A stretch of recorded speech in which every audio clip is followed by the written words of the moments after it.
up, 2 down. The Rays have come out of the break red hot. With the series already in hand, Joe Madden knows a sweep is the next step forward. And Chris Archer has his sights set on running the table.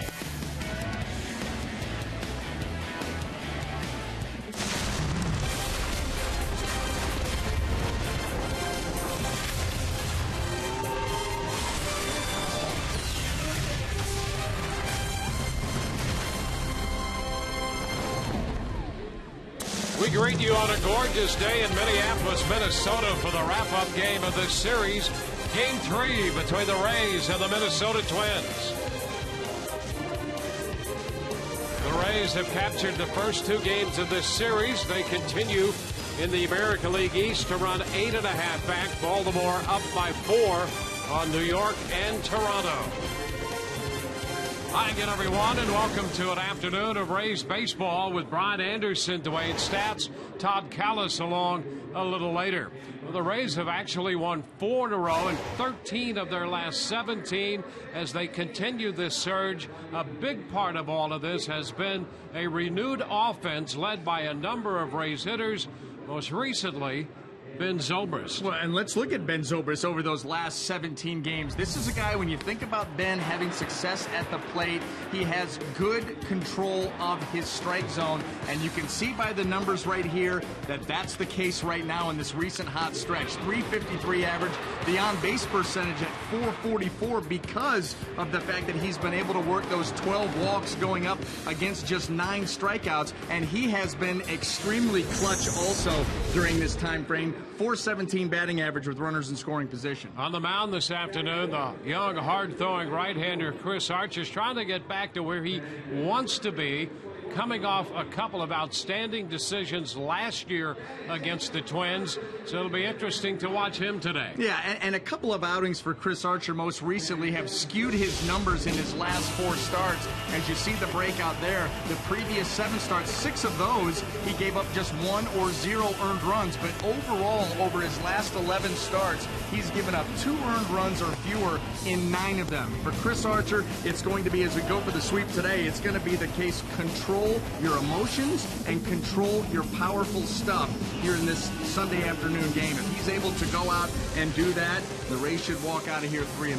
So Chris Archer tries to complete this series in sweeping fashion. The Rays this year have swept the Yankees and the Red Sox, and today they're trying to sweep the Minnesota Twins.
Bay gets ready to wrap up this series with the Minnesota Twins from Target Field. Rays looking for a sweep this afternoon as you get into late July, into August. They call them the dog days of summer in the baseball world. Only 85 today, but for Minnesotans, that's a little bit warm. Into the 90s in St. Louis. But when you talk about preparation and getting ready for the dog days, it's all about the work you do prior to the season. With more on that, here's today's starter, Chris Archer. The reason why I put myself through so much in the offseason, spring training, and even early on in the season is so July, August, September, I'm peaking.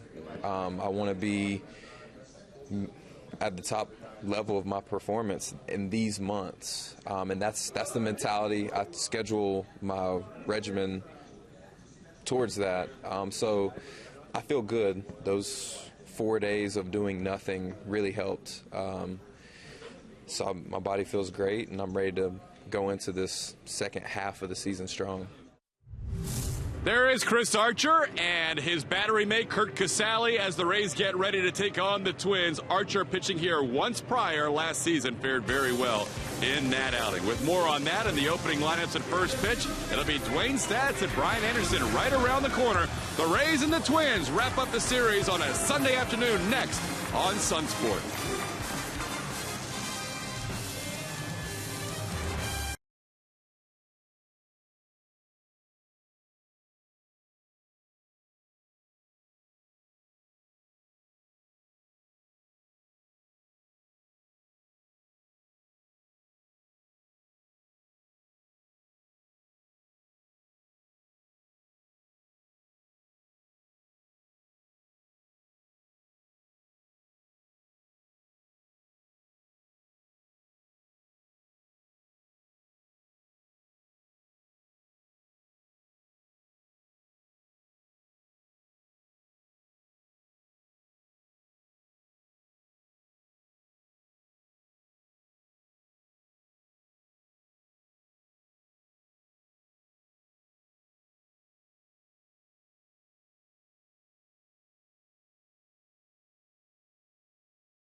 Ball on Sunsports is presented by Toyota. Let's go places. And by Big Philly Flavor, Small Price, Checkers Philly Cheesesteak, and the new Chicken Philly. Each just $1.99.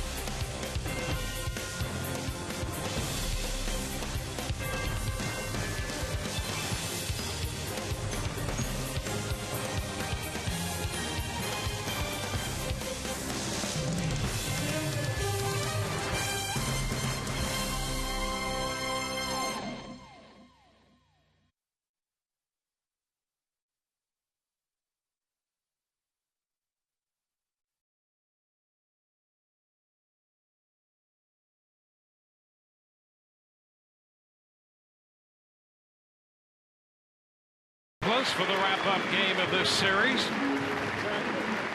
Rays taking the first game 6-2, winning last night 5-1. They'll wrap up the series today before moving into interleague play. Tomorrow will be an off day for the Rays, and then Tuesday they'll take on the St. Louis Cardinals in a 2-game set in St. Louis, and then return home. Rays back against the Boston Red Sox this coming Friday. Boston in for 3, followed by Milwaukee, and then the Los Angeles Angels. Let's take a look at the Rays starting lineup, presented by your Southern Ford dealers, put together by Joe Madden.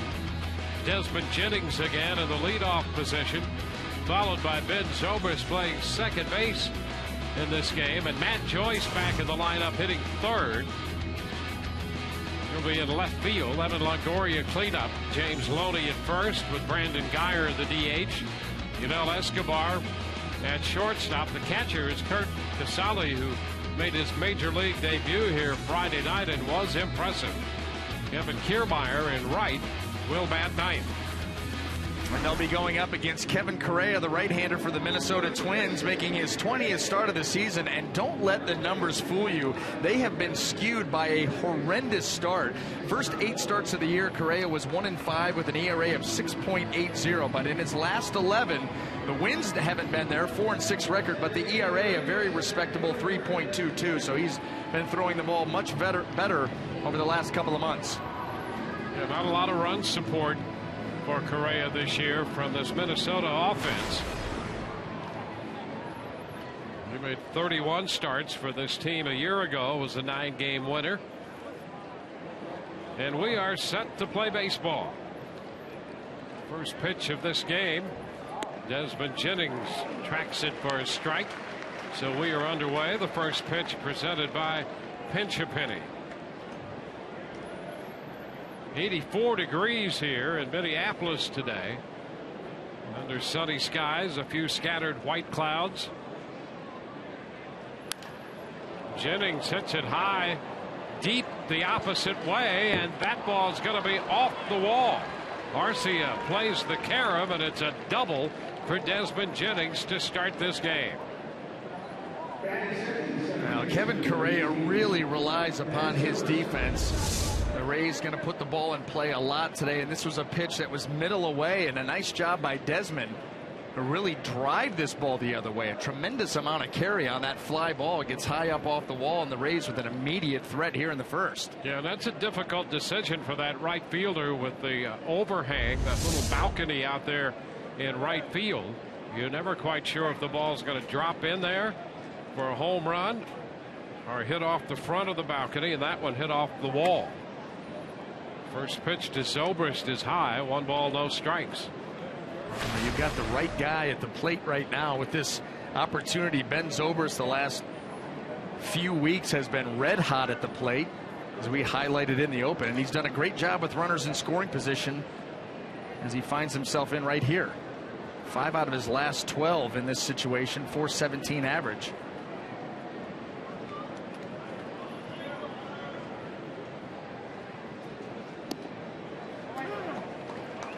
Takes a strike. It's 1-1. Been 0 for 6 in his career matchups against Correa.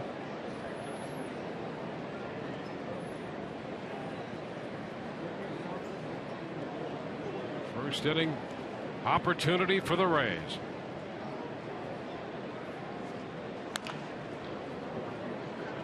We'll move the count to 1-2. Well, this is where Kevin Correa would really like to go for the strikeout and not allow Ben Zobrist the opportunity to drive in Desmond Jennings, or at the very minimum to move him up to third base. But that has been trouble for him this year. Talk about him using his defense. He has just 50 strikeouts on the season in 109 and the third innings. And the Rays overall have only struck out 4 times in this series. 2 balls, 2 strikes. And not altogether unusual in a series against the Twins. Their staff through the years has been pretty much a pitch to contact staff. Yeah, they don't strike out very many. They don't walk very many. I think Phil Hughes illustrates that more than anybody, coming over from a different organization, and he has completely become that type of pitcher.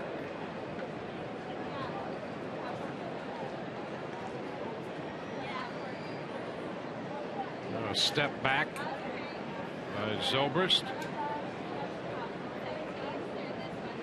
Ben just going to shorten that stroke here with 2 strikes and look to put the ball in play with some authority. At least try to move Desmond up. Now the count goes full. Breaking pitch there, 2-2. Zobrist lays off. There's Joyce on deck. Well, Ben, he has reconfigured that strike zone and is very much in control of it right now. We talked about his hot 17-game stretch. He's walked more than he has struck out. Is seeing the ball very well. And taking his good old time.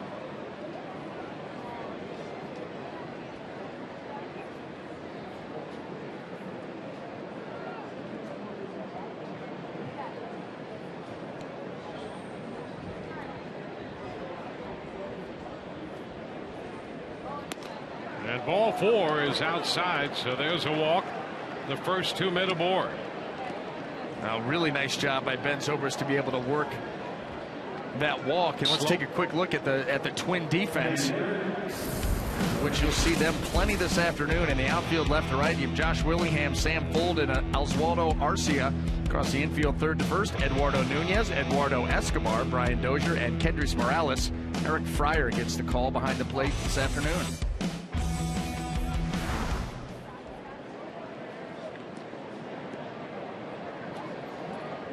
Now Matt Joyce steps in.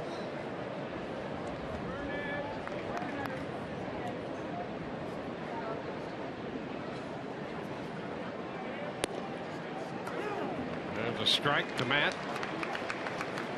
Matt back in the lineup tonight, or this afternoon here Friday night. Drove in a run with a 7th inning base hit.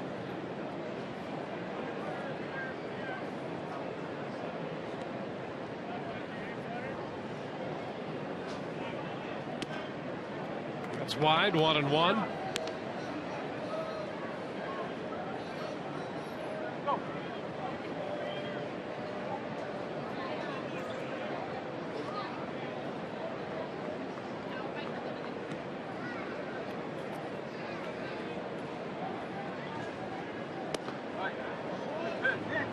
Close pitch there, but away.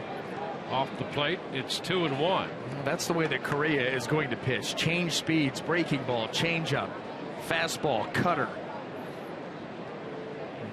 Doesn't have strikeout stuff, so he just tries to get you off balance and miss the barrel of the bat.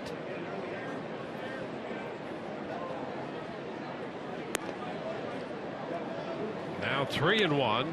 Couple of good takes there by Matt Joyce. Well, I'll tell you, this Rays lineup early on between Ben Zobrist falling behind and then able to work the walk, and Matt Joyce not biting on a 2-1 cutter.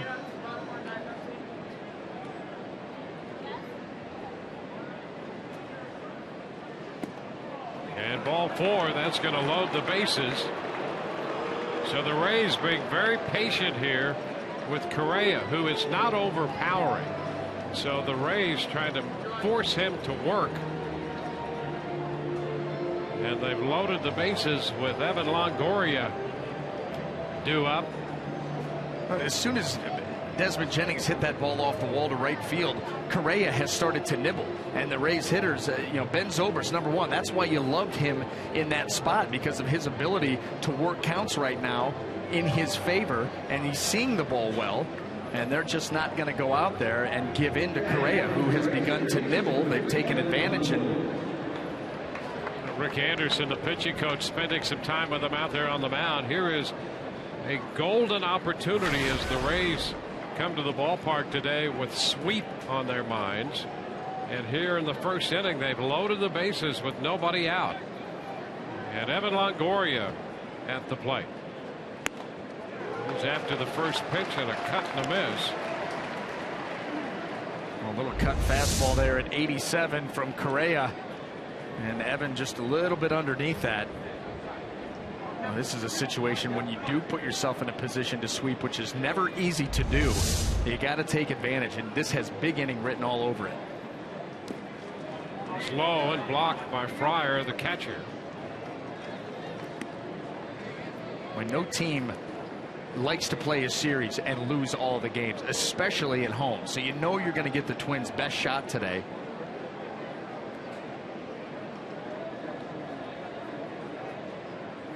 They're able to go out there and put them down by a couple of runs or a few runs early. That is huge mentally for both teams.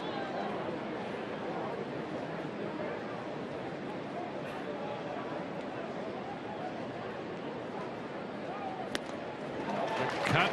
That takes the count to 1-2. So now Evan is behind in the count. He is 0 for 8 in his career against Correa. Trying to deliver the lead to the Rays here in the first inning. They had no reason to think that Correa won't stick with that cut fastball. He got 2 swings and misses off of it. Just a little piece of that one, a foul ball, and Longoria hangs in there. And he was able to wade back just enough. He ended up going to the breaking ball at 79. Kind of a slurvy looking breaking ball. Boy, just able to lengthen that swing and get it off the end of the bat. But it does buy him another pitch.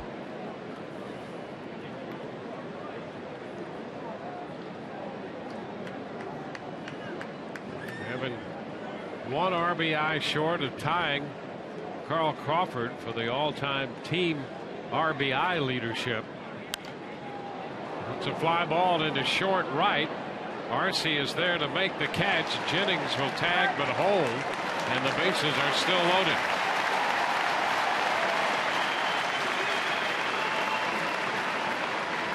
That was a nice job of pitching in that sequence by Correa, and he was able to get Evan Longoria off balance, which is what he is out there to do. He's going to pitch to contact, but if he can get you off balance, Evan not able to get enough on that fly ball to right field, and so no chance for Desmond to tag up and score.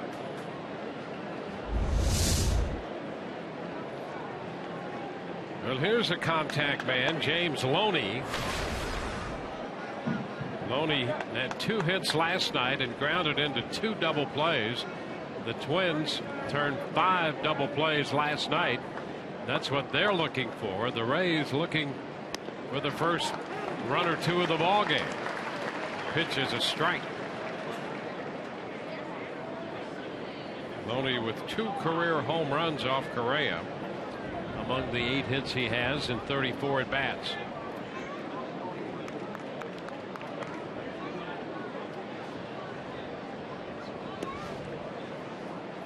One ball, 1 strike. Well, that was a nice adjustment by Fryer to get up to that breaking ball. You could see he was tucked up underneath alone. He wanted that ball in, and it just slips right out of the grip there at Correa.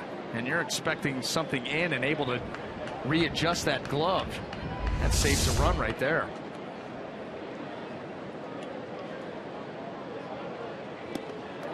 Cut the miss. 1 ball, 2 strikes. That was the pitch that he was looking for previously, the breaking ball down and in, and he's able to get it under the swing of Loney, and now puts himself in a position to go for the strikeout. Doesn't get many, but you're going for something here for a chase, and if you do get a ground ball, a couple of different ways he can wiggle out of this. This one stays wide. Tried the curveball, floated outside, stayed there. And that's 2 of them now. 2 of the last 3 where he's lost the grip. That ball's kind of squirted out of the hand.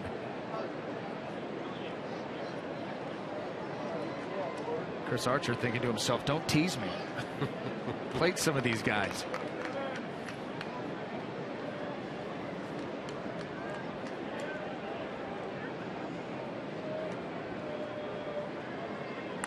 There's a line drive base hit into right field. Jennings will score. Zobrist on his way to the plate, digging for third. JOYCE, he's in there. Well, a little issue for Arce out there. The Rays scored 2. JOYCE taking advantage, moves to third. The RBI single by Loney, and it's 2-0 Tampa Bay. Correa went back with a cutter, and this is 85, and it drops down and in. James Loney, waiting back an awful long time, just lets that ball do its thing and then ropes it into right field. The Rays were going to get at least one, guaranteed two, after Arcia just kind of muffed that play out in right field, and they get another runner to third. So the Rays do come through, played a couple, and a chance for more. First and third with 2 runs home, 1 out. Brandon Guyer, who's the designated hitter, puts down the bunt toward the mound. Correa with a glove toss to the plate. Out the call. Joyce thought he was in there. And here comes Joe Madden. Yeah, the flip from Correa was high, and that allowed Matt Joyce to maybe get that lead leg into the plate before he was tagged. Watch the flip here by Correa. He flips it with his glove. It's high flip. I don't know if that left leg, the lead leg, ever got to home plate. So Joe Madden talking with Mike Esterbrook, looking for some indication as to whether the Rays feel this is a good enough case to challenge the call. See that left leg, you can see it get close, but it looked like it stayed off the front of home plate, and with that being the call, they've waited to the point where Hunter Wendelstedt started to walk in to move things along, and the Rays will not challenge this one. Watch the left leg. It never gets to the plate. It stays off the front edge before the tag. And so that's why Joe Madden wisely keeps that challenge in his hip pocket. Matt Joyce, the second out at the plate. Guyer reaching on what turns out to be a fielder's choice, with Loney now at second and Yunel Escobar. And now the runners take off. How about that? The Rays get both men into scoring position.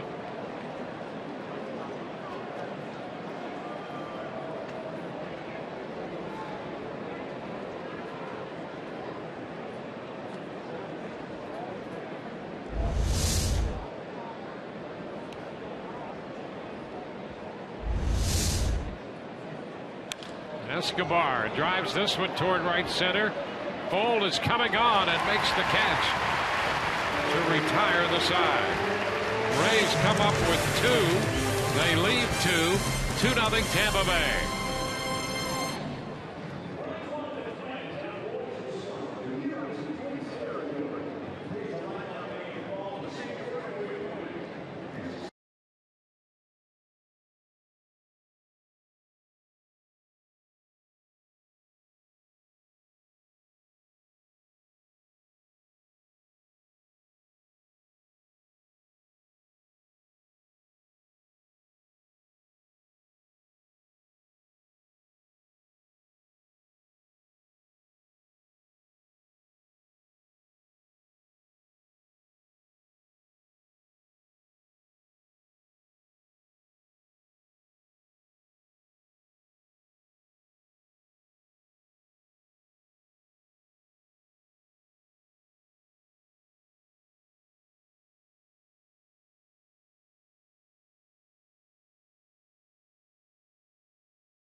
The Rays had a couple runners take off with Correa in the windup and eventually stopped, and a balk was called. Here's the starting lineup for Minnesota, brought to you by your Southern Ford dealers, Brian Dozier Eduardo Nunez and Trevor Plouffe. Then Kendrys Morales will hit cleanup. Oswaldo Arce is in right. Josh Willingham in left. Eduardo Escobar in short. Eric Fryer, the catcher, hits eighth in front of center fielder Sam Poole. They'll be going up against Chris Archer, making his 20th start of the season, 5-5 record, ERA of 3.41, 113 and a third innings. Chris has been, overall, the last couple of months has really started to throw the ball well. 9 of his last 11 starts, 2 earned or fewer. The first pitch to Dozier. Takes it for a strike. Dozier in the leadoff spot. He has 18 home runs, which matches his total from a year ago, and he leads this team in that department. Ground ball shortstop. Escobar makes the play. The Rays had a shift on for Dozier. Well, let's take a look at the Rays defense as it lines up this afternoon. In the outfield, left to right, Matt JOYCE, Desmond Jennings, and Kevin Kiermaier. Across the infield, third to first, Evan Longoria, Yunel Escobar, Ben Zobrist, and James Loney. Kurt Casale once again behind the plate.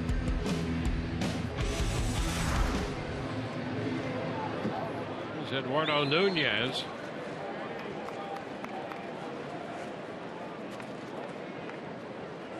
Shortens on the bat, and the pitch is a strike from Archer. Boy, it's always nice to go out there and take the mound for your first inning with a lead. And Chris Archer, it'll be his job to nurse that lead as long as he can. Hopefully the Rays can add on. 1-1. Nunez last night played left field, went 0 for 3. Recall him from his time with the Yankees. Popper back foul. That will carry out a play. And it's 1-2. Well, there was a time there that Eduardo Nunez was going to play a very important role for the New York Yankees. He was the next thing coming up, young infielder that can play third, play short. You see the Twins have played him in the outfield in this series. A very versatile player. It just did not work out for him in New York, and now looking to make his way here in Minnesota. Into right field. Kiermaier is there.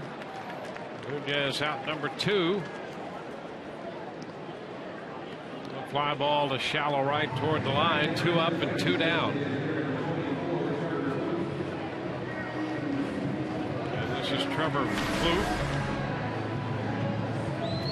DHing. Now, this is the part of the lineup where the Twins have some power potential. We've seen Plouffe homer in this series. Morales, he's not shown a lot of it, but he's always capable. Arcia, Willingham. Pitch is a strike.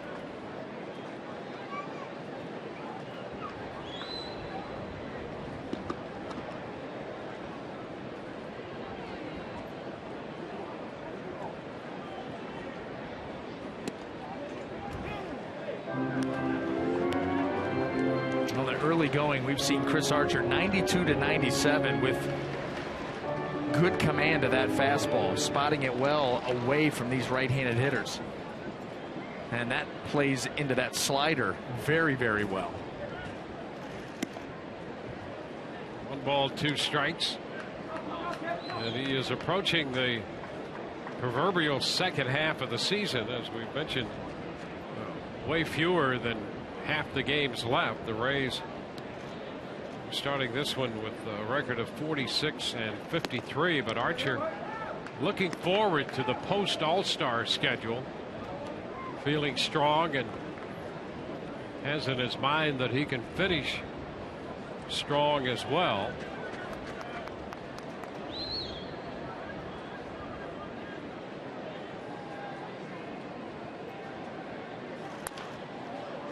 It'll be out of play, holding the count at 2-2. Now, the one thing that we know about Chris, tremendous work ethic.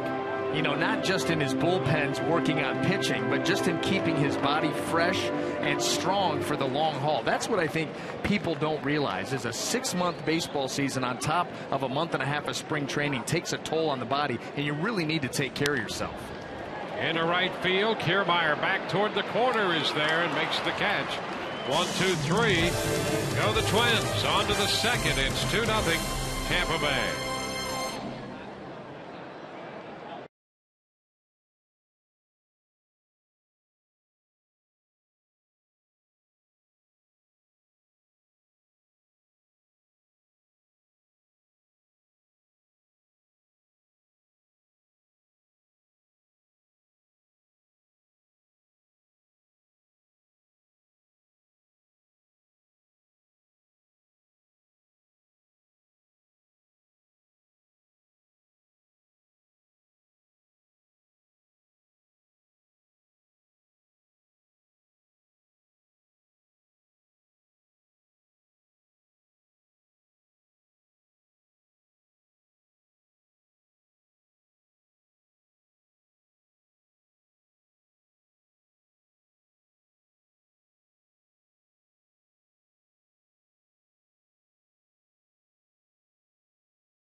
Now for the Minnesota Twins, Rays with a couple runs in the first. They had one potential run cut down at the plate.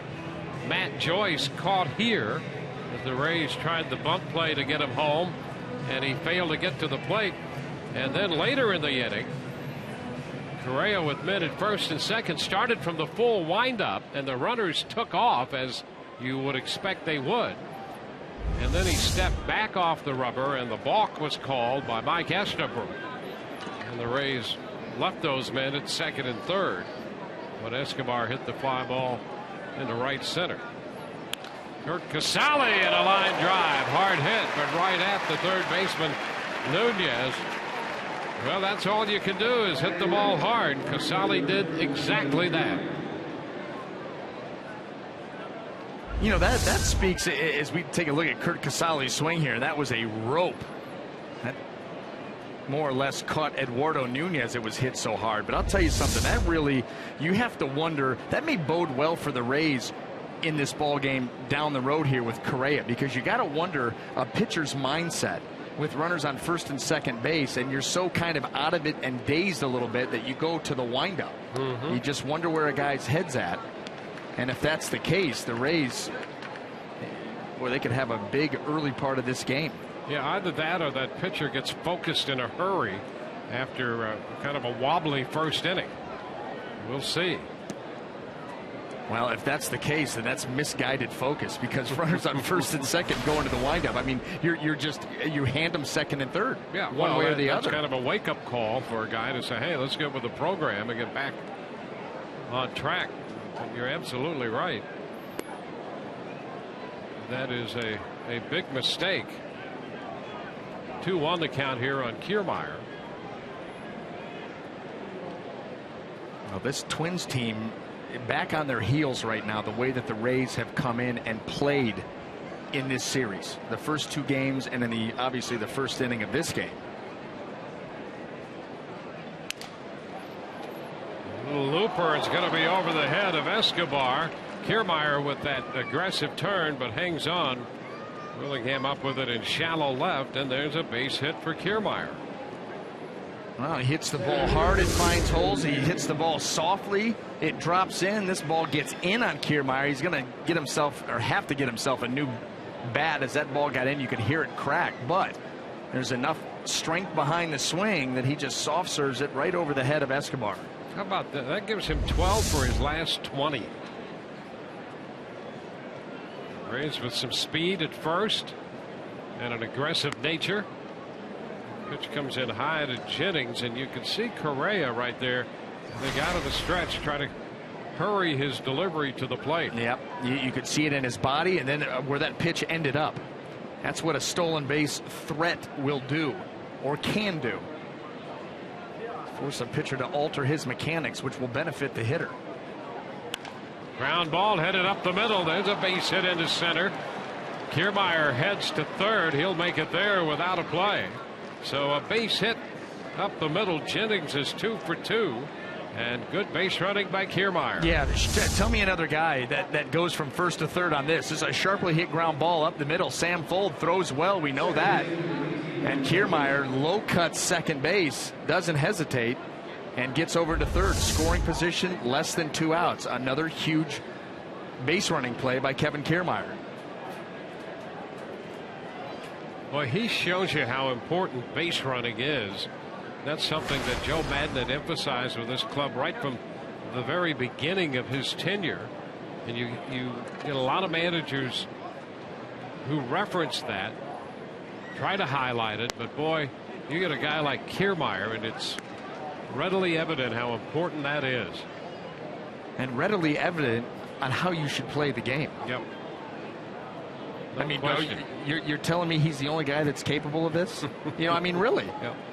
I mean, he does have speed to burn, but it's the aggressiveness, it's the explosion, it's the, you know, the desire to run so hard. Put Zobrist down in the count. 2 strikes, a changeup. Had him out in front, swinging over that pitch.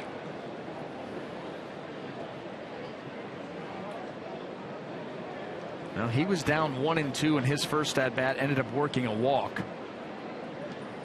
Just needs to stay back here and try to use the whole field once you fall behind 0-2. This is where a hitter will change his approach most of the time. Just a bit wide. 1-2.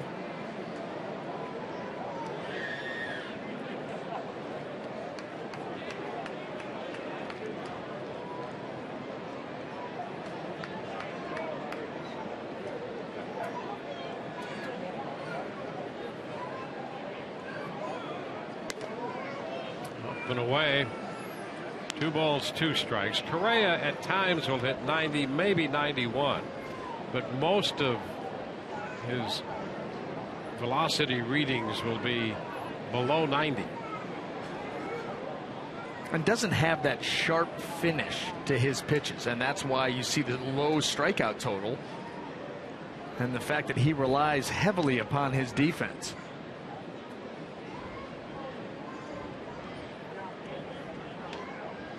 2-2. Zobrist lifts the fly ball back to center. Fuld backs up to make the catch. The tag made by Kiermaier. He comes to the plate, and the Rays make it 3-0. Sacrifice fly for Ben Zobrist. Boy, nice job by Ben with 2 strikes. He was able to stay back just long enough on that changeup to not hit a pop-up that would prevent Kiermaier from scoring, but to get it deep enough. And the Rays do add on. Well, the combination of some speedy and aggressive base running by Kiermaier and a good veteran at bat by Zobrist gives the Rays the run.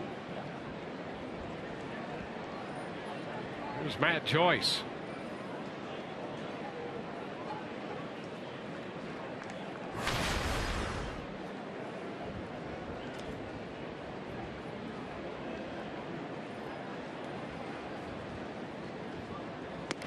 Way wide, up and away. Joyce 270 overall.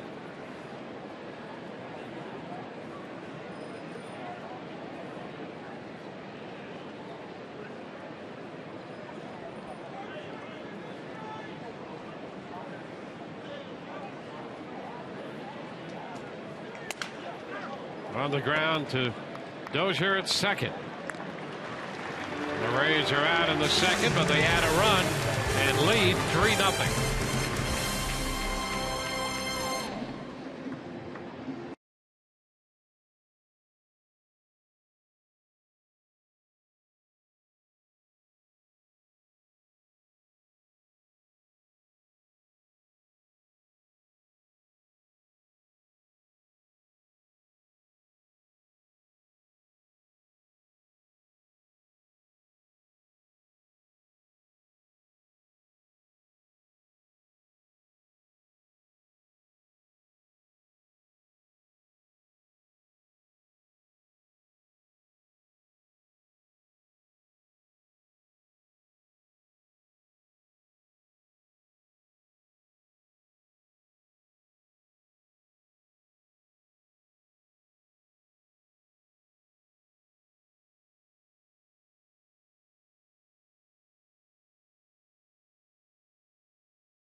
Now time for you to tweet your photo using hashtag #SunSports fan photo.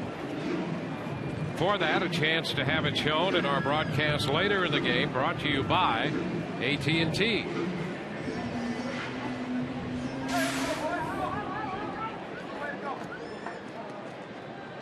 In the Minnesota half of the second, Kendrys Morales will lead off.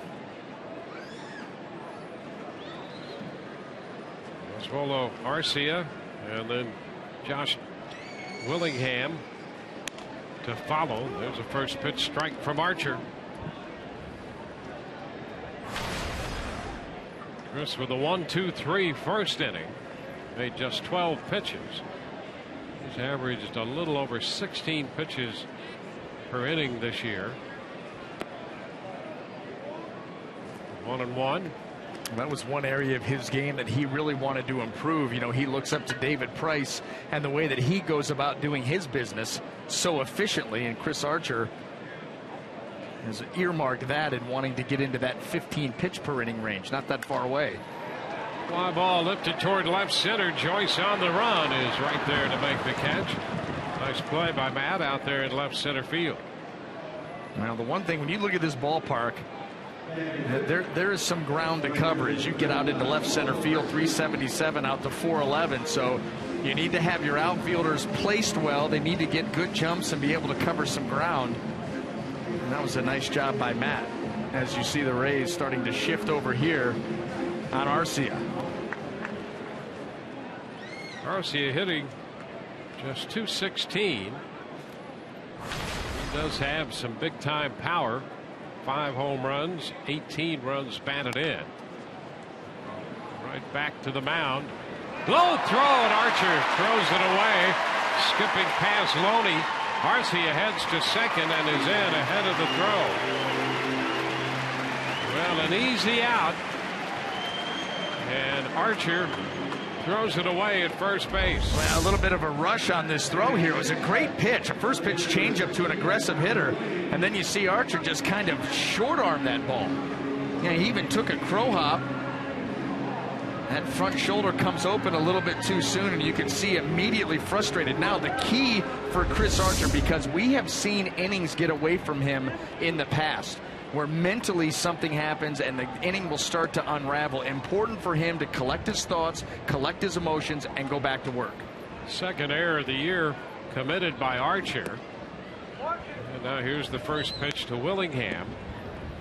Yeah, and if this at bat does not end well, or he falls behind 2-0, 3-0, you're going to see Jim Hickey pop out of that dugout and try to head this off.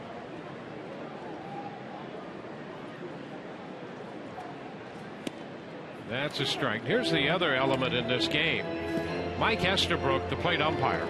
Some umpires may tend to be a pitcher's umpire. Some tend to be a hitter's umpire, in that they're not going to easily give the corners and borderline pitches. Estabrook's one of those guys who makes you throw a strike. And you would think it might work better here for Archer than, say, Correa. There's a little ground ball to the right side. Kiermaier comes in charging. There will be a play at the plate. The throw not in time. Casale tried to take that throw and get it back to the plate. Arcia scores. And here comes Joe Madden out again on Willingham's base hit into right. Now Kiermaier got to it quickly and put a good throw. It was a little bit to the first base side. This is going to come down to the left hand of Arcia and the tag of Casale. Boy, tough to tell from that angle.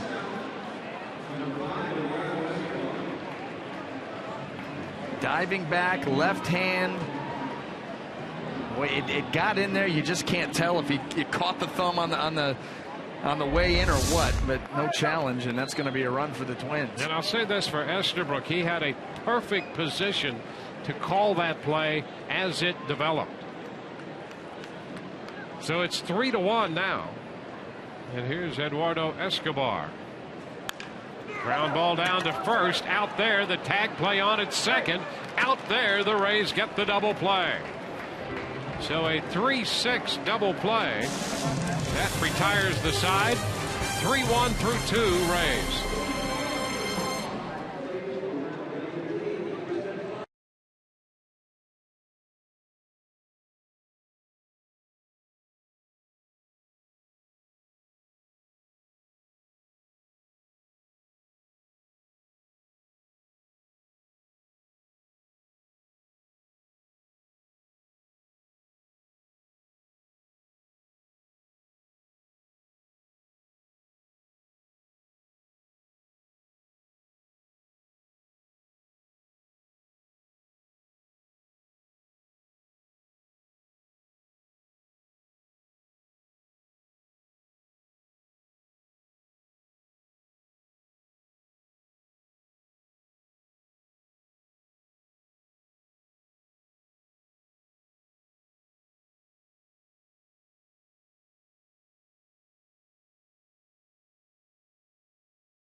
End of the top half of the third in today's game, and all season long, Tires Plus donates $100 to the Pediatric Cancer Foundation for every Tampa Bay Rays home run televised on Sun Sports.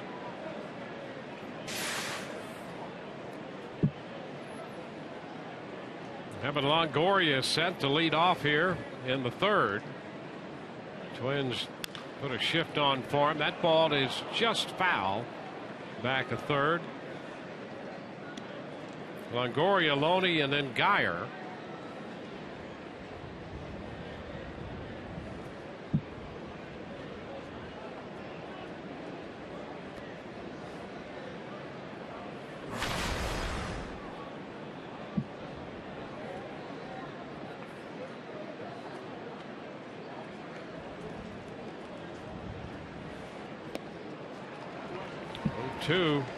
Longoria chasing that pitch.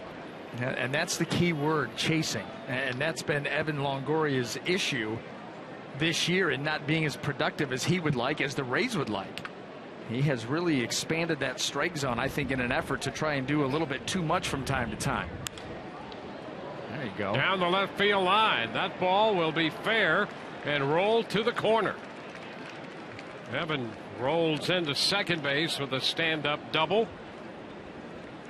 On an 0-2 pitch, Evan collects his 15th two-base hit of the year. Pin that directly on Kevin Correa. A good pitch to get up 0-2, and then a hanger out over the plate gives Evan Longoria new life.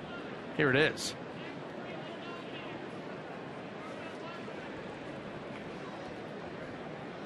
.215 career doubles for Longoria.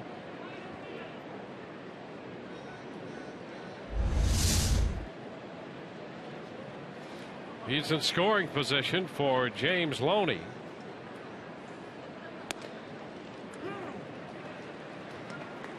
First pitch is a strike. Loney drove in 2 runs in the first.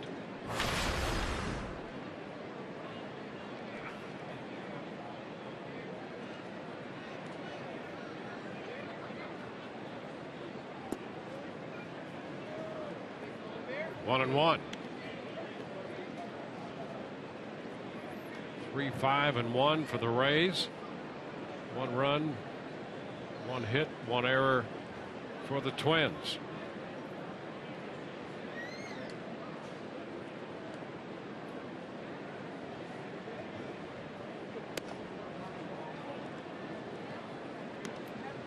Now 2-1.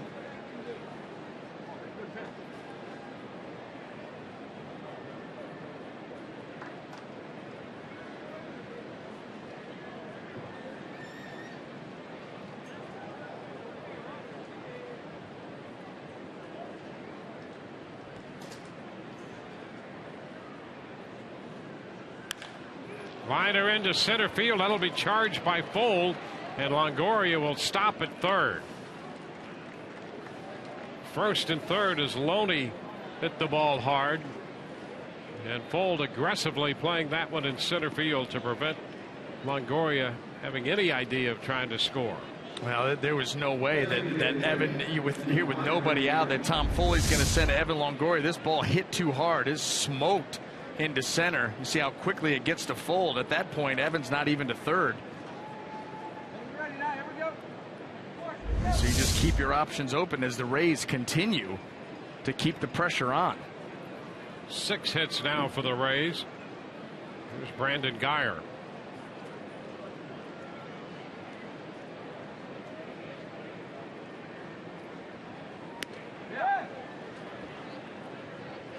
Oh, 1 the count.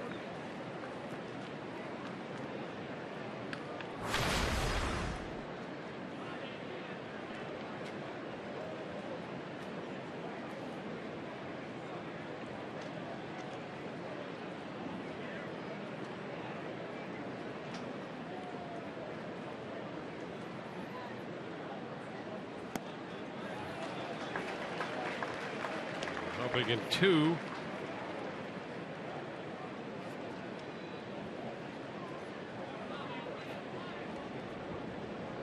Rays jumped to a 2-0 lead in the first. They added a run in the second inning.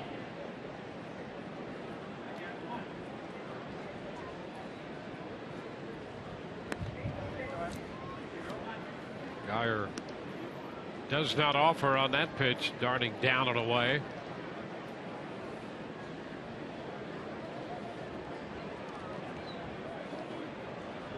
Guyer came into this game hitting .314 with men in scoring position.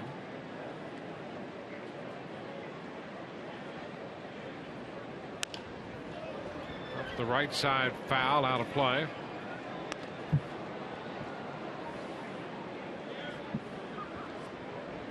So the Rays with a scoring opportunity here in the third. Well, to get that run back, the unearned run scored by the Twins in the bottom of the second inning.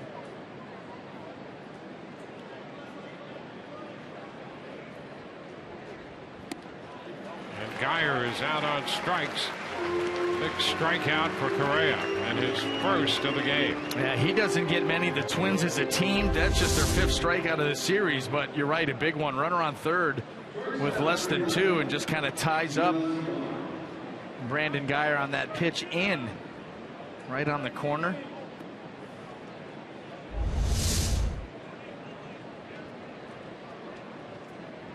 Janelle Escobar. Escobar hit one toward right center his first time, and Sam Fold ran it down. You know he's not going to wait around anything close. That was not close. Too high. 1 ball and no strikes.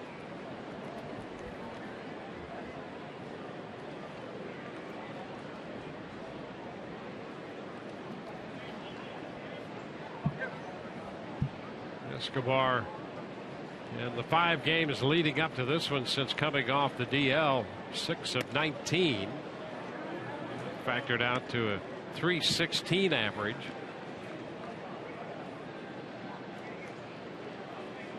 Two balls, no strikes.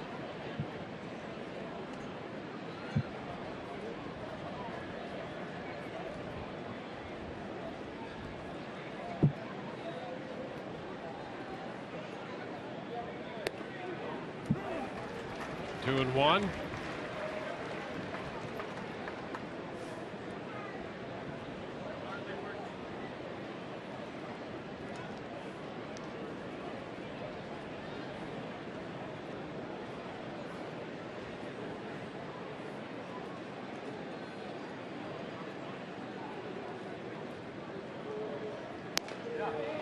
Close but wide.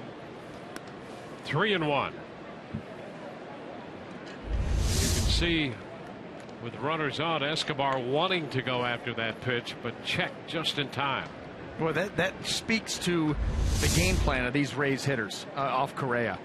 Understanding that when he falls behind, he's going to nibble because he cannot afford with his stuff to pitch out over the plate.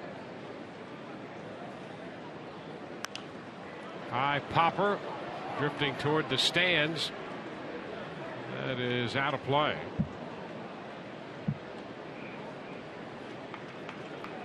It almost seems to a man when they've gotten into those 2-0, 2-1 counts that they are shoebox.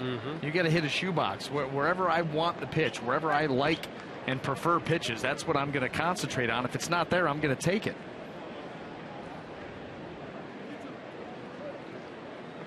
So with one out and men at first and third, the count has gone all the way to 3 and 2.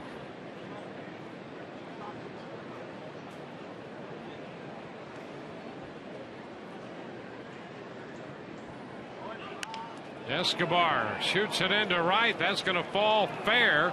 Rolling across the line into foul territory. Longoria has scored.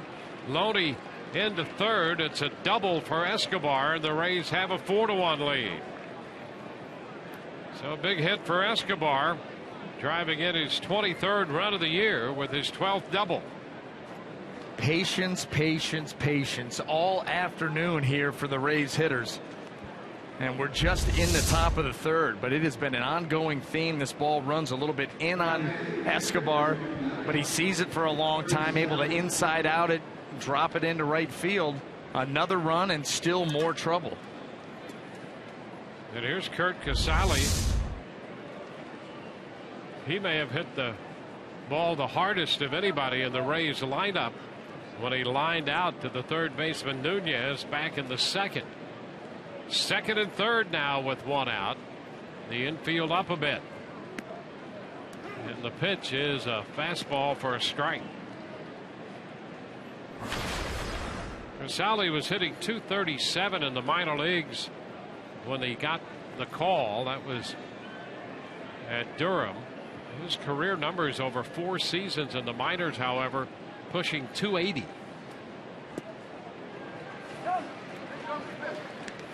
0-2 the count.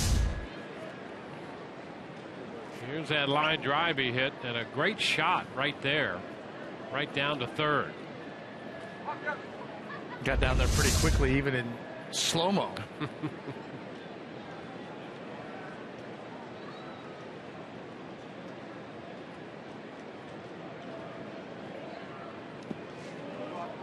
blocked by Fryer. 1-2.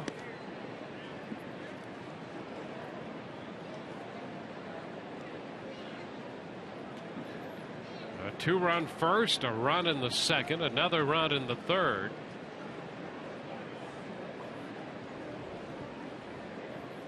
Two-men in scoring position. Another great opportunity for the Rays. Casale behind in the count.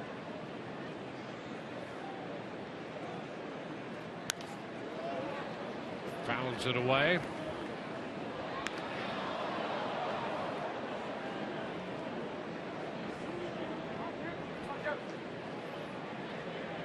A 1-2 count. Twins have action in the bullpen. The right-hander Samuel DeDuno is working.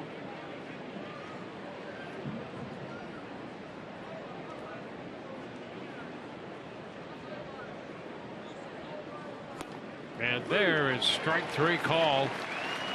Well, another big strikeout here in this inning for Correa. Both outs coming on strikeouts. The guys that are not power pitchers with 2 strikes, hitters will start to look middle of the plate away. And that's what has allowed Correa to be able to get him looking on that fastball in at 89 miles an hour. You're thinking something soft, something away, and they surprise you in. The same way he got Brandon Guyer.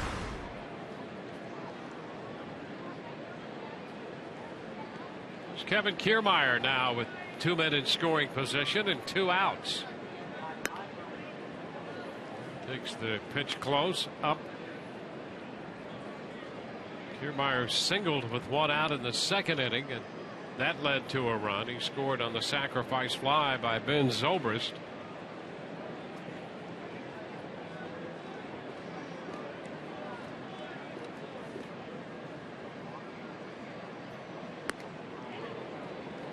Two and 0.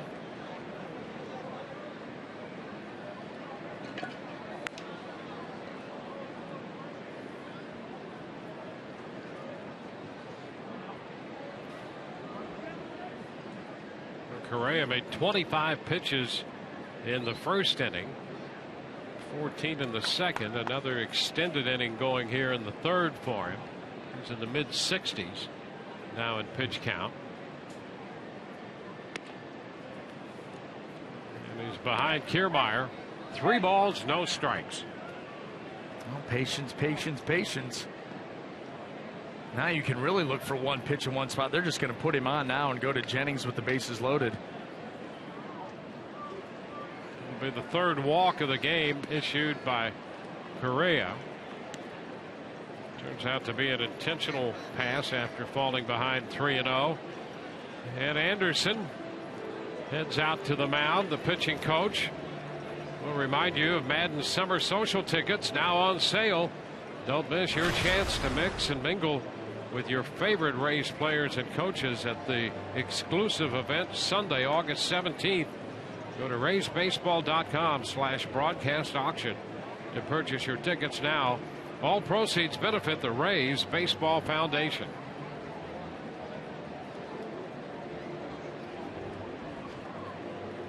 Bases loaded, and the top of the order, Desmond Jennings, will be up there. Here's Jennings making his 3rd plate appearance already today. We're in the top of the 3rd. Well, there's been a steady series of good at-bats overall by this Rays lineup that has put him in this position.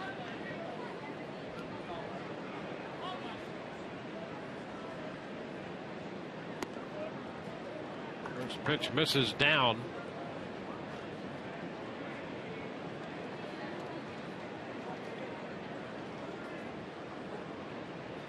Well, they have made him work, and this is an opportunity to really blow this game wide open.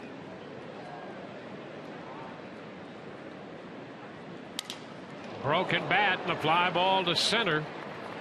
Sam Fold makes the catch, and the Rays will leave them loaded. They settle for 1 and lead 4-1.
sometimes that error can create a little bit of havoc in the inning. Remember in Houston, 5 unearned runs on his previous error this season.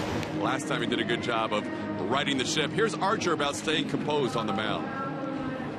Beyond throwing strikes and getting people out, pitching is how many times can you repeat your delivery? How consistently can you repeat your delivery? And for me, I'm trying to do that 100 times a game. And that's what I'm looking to do, in spring training. Obviously it's going to be less because we haven't thrown as much into April, even into now. I'm just trying to always continually repeat my delivery as much as I can. So that's the goal. And guys, as you mentioned, there have been times when it's been better, and there have been times when he's lost that repetition. We'll see how he fares today. Well, he throws a first pitch strike to Eric Fryer to open the bottom of the third right here. So he has the jump on the Minnesota catcher. It's now a 1-1 count. Archer has yet to give up an earned run to this Minnesota ball club in 3 starts now. The run he gave up in the second unearned. Faced them twice last year. 2 balls and a strike. Worked 6 innings against them at the Trop. And gave up 3 hits and a run. It was unearned. And then got another win here in September. 3 hits, no earned runs, no runs total in that one. And now 1 run in this one, and it is unearned. The 2-2 count on Fryer. So he has 14 innings under his belt, allowing 7 hits, 2 runs, nothing earned against this team.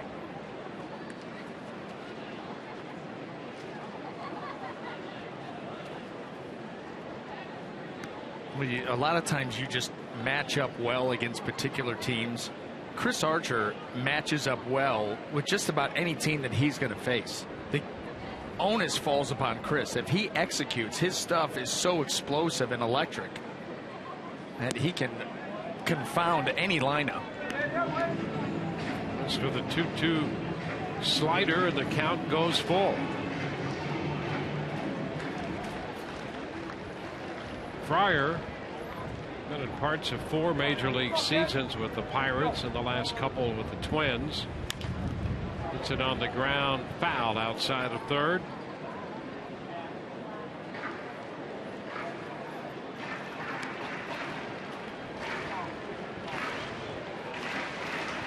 Well, if you're Chris Archer too, you want to make sure that Fryer earns it. You've got to make a pitch here. If he's going to get on, make him earn his way on with a base hit. No free passes. This has been a part of the lineup that at times has been troublesome with Chris Archer. The bottom of the lineup, you start to think again about the mental aspect of the game, maybe losing concentration when you get down to 7, 8, 9. And he walks Fryer. After getting ahead of him, he loses him. Leadoff walk to the Minnesota catcher. And those are the frustrating at-bats that Archer can have, and why it again goes back to the mind. He should be able to overpower a hitter like Eric Fryer, and jumping out in front certainly gives him the opportunity to do that. And as you mentioned, he has had from time to time difficulty with the bottom part of the order. And Fryer, nothing to take nothing away from him, but he was hitting 182. Well, you walk him to start the inning. Here's Sam Fuld. Sam has been very hot at the plate for the Twins. And Archer starts him with a strike. Sam Fuld has hit safely at 12 of his last 14. You can see for the month of July, 429, and an on-base percentage of 528.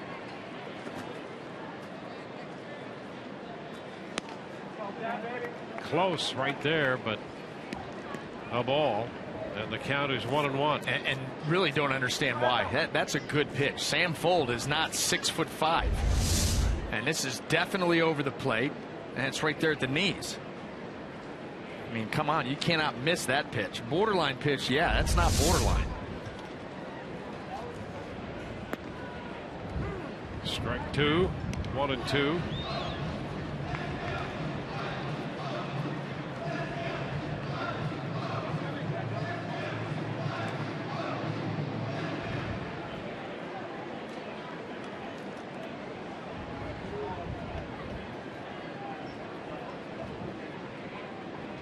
Rays have a 4-1 lead, bottom of the third. It's a 2-2 count on Fold.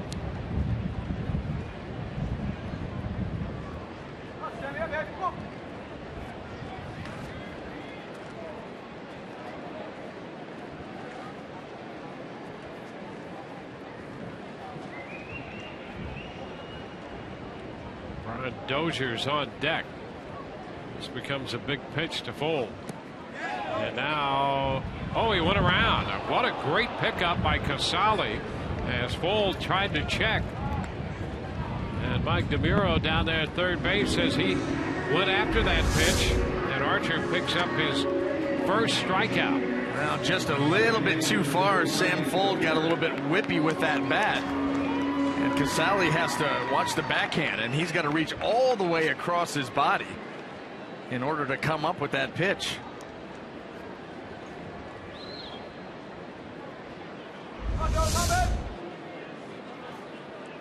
Brian Dozier.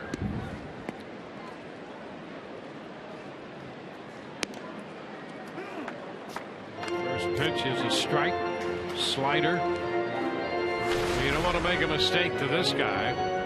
Dozier with more pop than anybody in this lineup for the Twins.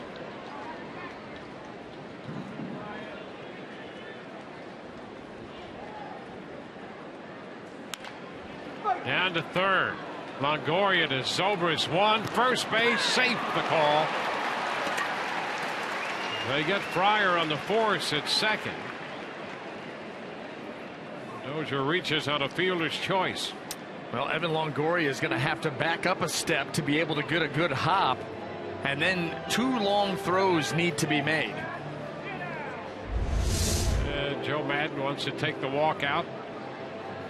This is going to be close here at first.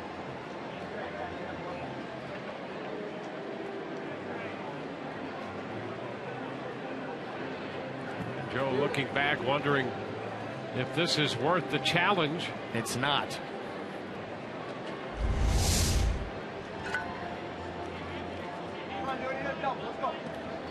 And ultimately they decide that it is not. So Madden just out to say, how you doing? You know what? Heads back. That right there is, and I don't know if the Rays still do kangaroo court, but if they do, that's a fine on Chico. That's a fine on Chico. He let Joe Madden walk all the way out there, and then immediately, well, you got to get that message to him before he gets out that far. That was a wasted trip and a definite finable offense on Chico. Yeah, you're talking Chico Fernandez, the video coordinator, and he's the guy who will. He's right on. I mean, he gives you a quick look right away and gets that message fired out immediately to Joe Madden, so there's no time wasted. That's right. Little tardy this morning.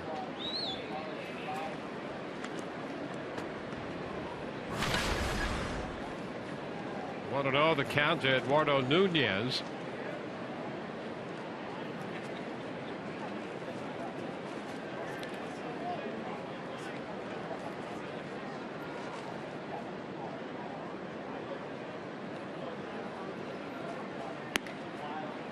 That's a strike.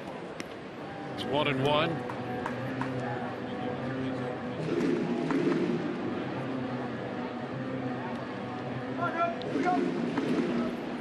Nunez hit a fly ball into right in the first. So Archer, who walked Fryer to open the inning, now has Dozier at first, reaching on the fielder's choice. Well, 2 balls and a strike.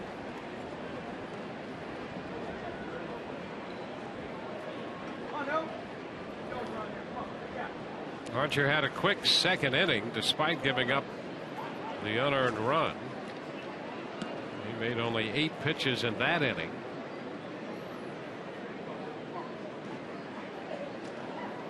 Dozier's back in.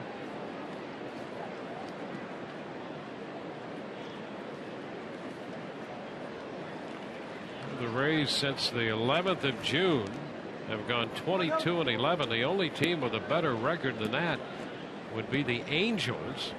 They have recovered. They've gone 22-10 since then. And in fact, the Angels And the Oakland A's, the only team, not only in the American League, but in the major leagues with a winning percentage over 600. Oakland leading the Angels by a game and a half in the American League West. Ground ball, this one down to Longoria. Evans throws right there to retire the side.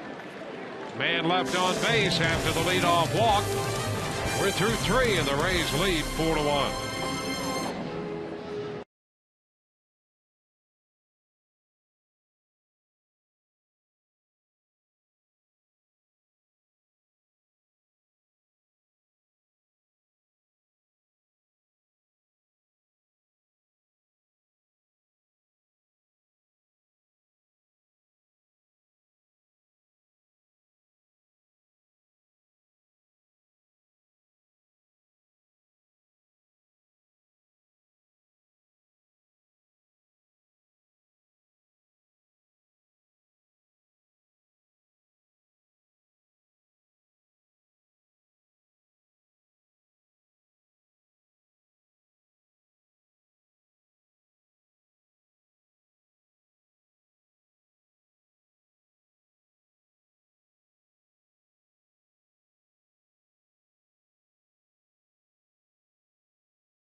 We go to the 4th inning. Tampa Bay Comic Con night makes its first appearance when the Rays take on the Red Sox Friday, July 25th.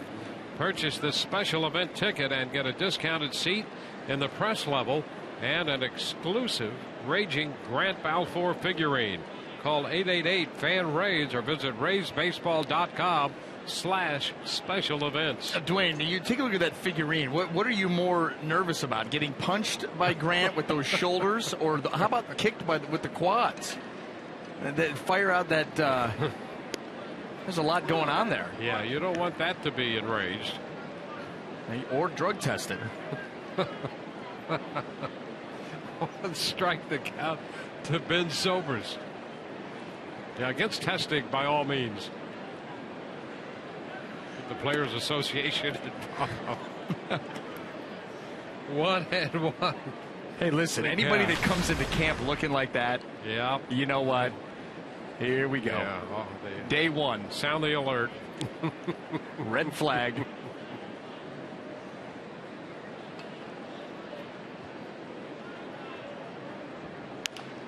Zobrist fouling it back.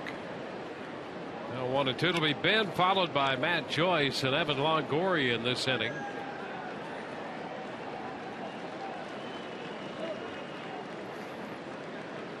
The Rays have scored in each of the first 3.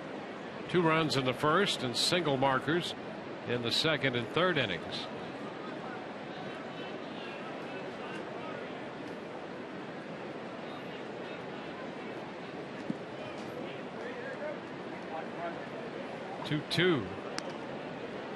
We still need to have an active Todd Callis on that night for Comic-Con. Mm-hmm. Down amongst the people, yep, interviewing them, a set of predetermined questions. It will be better than the game.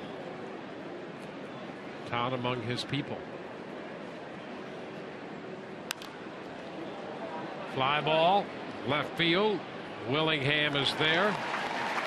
1 away in the 4th. Now let's go to our Fox studios for a game break.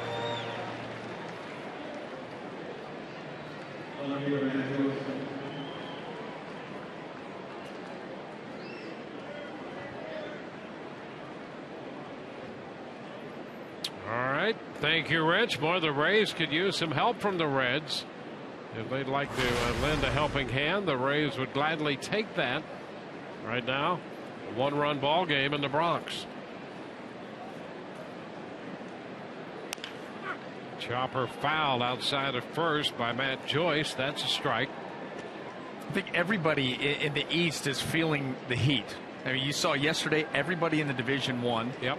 You've got Toronto up over Texas right now in the bottom of the 7th. The New York game you just referenced. Boston up big on Kansas City right now. Everybody realizing you better kick it into gear.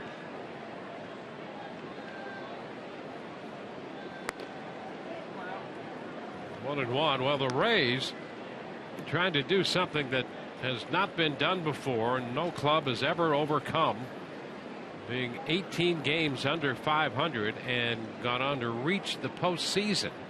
But because the East has been what it's been this year, they still feel as if they have a chance.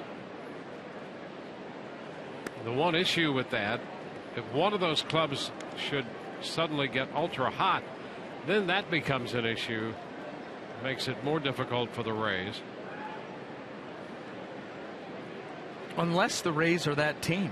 Yeah. And they could be. Well, they certainly could be. But if somebody else should, then it makes it a little difficult. In fact, the Rays are going to have to be that team. They're going to have to continue to win series after series. They've taken the first 2 games of this one to win the series, and today they're gunning for the sweep. Long one, but foul. Well foul. You know, and more times than not, if you're going to get on an extended winning streak and really torch a league for a while, it has to be led by your pitching. Mm-hmm. You're not going to stay that hot offensively for that long. Pitching's going to have to carry the day. And the Rays, they have enough starting pitching that can be dominant to be able to do that when you think about it. Yeah, and we talked about that last night with Price consistently giving them a lot of innings and pitches. Joyce called out on strikes, 3rd strikeout for Correa. And because of that, you feel the Rays have a legitimate chance of having just a red hot second half. You know, Alex Cobb says he's feeling more comfortable out on the mound. Archer, we know what he's capable of. And of course, you've got David Price, even Jake Odorizzi. I mean, this guy's in the top 2 or 3 in the league in strikeouts per 9 innings. Up there with David Price, top 4 in the American League. Jake's going to open the St. Louis series. How about this for the matchup again? A matchup that we saw at the Trop when the Cardinals were down there. It'll be Jake Odorizzi against Adam Wainwright from St. Louis on Tuesday night.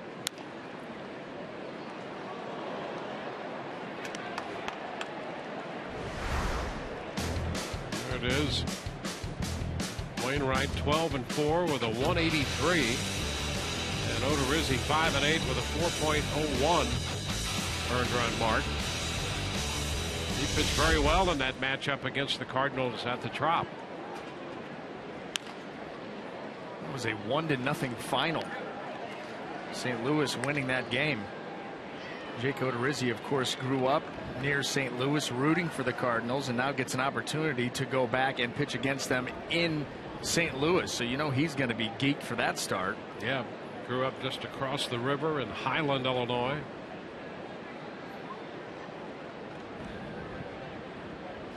Always interesting to go home and pitch in situations like that. Yeah, get the ticket requests, everything out of the way. Yeah, that's why they have the off day tomorrow. Right. Take care of all of that tomorrow and think about nothing but the game on Tuesday. That will be the key.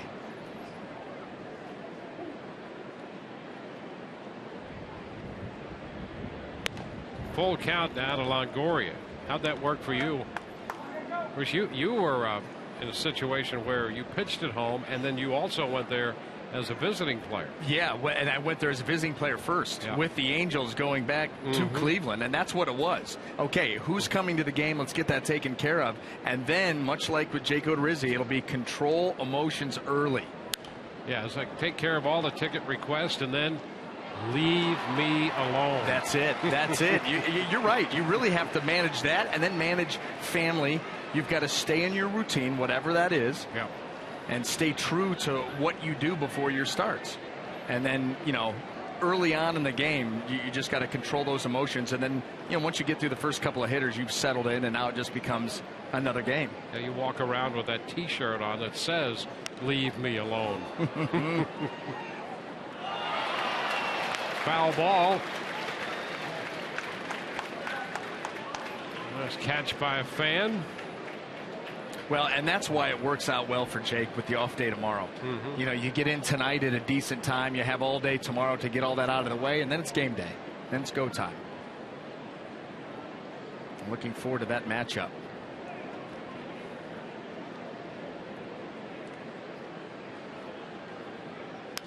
Oh, boy. Long one, but well foul. Great distance, but well foul. We'll see another 3-2 pitch made to Evan. Yeah, watching that pitch on the monitor, I think Evan's eyes got as big or bigger than mine. I mean, that was a hanger. Just a little too quick with the swing.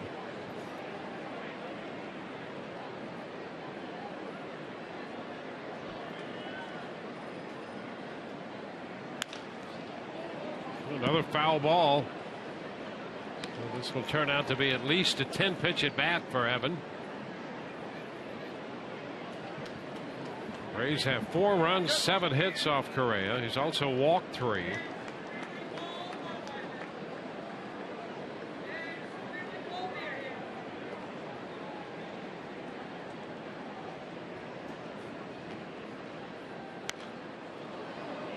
Evan fouls the 10th pitch back.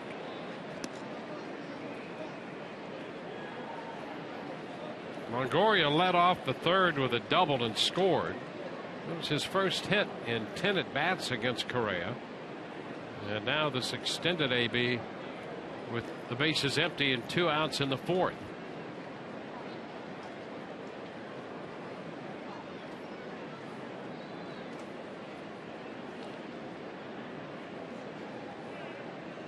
Oh, a foul ball up and in. Now Correa's trying to have his first 1-2-3 inning of the day, and it's turning out to be a rather extended inning at that. He's 11 pitches in to Longoria. He made 6 pitches to JOYCE and 5 pitches to Zobrist. So it's been a 22 pitch inning. This is the 23rd of the inning. And Evans strikes out. Cut and a miss at the high fastball. Rays down 1-2-3. We go to the bottom half of the 4th. The Rays will lead this game 4-1.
As we head to the bottom half of the fourth inning, you guys were mentioning previous inning about the AL East, everybody making a push. Here's the upcoming schedule for the 5 teams in the East. You see the Yankees have Toronto in between with Texas surrounding them. Toronto gets the Red Sox and the Yankees coming up. Baltimore is the interesting one, guys. Everybody chasing the Orioles. They come out of the All-Star break with 16 games against AL West current playoff teams. Oakland, the Angels, Seattle on the road, then the Angels in Seattle when they go back home. Baltimore's first 29 games out of the break are against teams over 500. We'll see how it plays out, guys.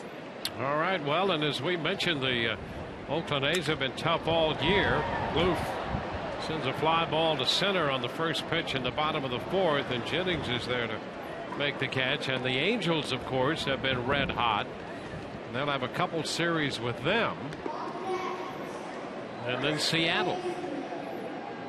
And the Mariners making a bid to appear somewhere in the postseason.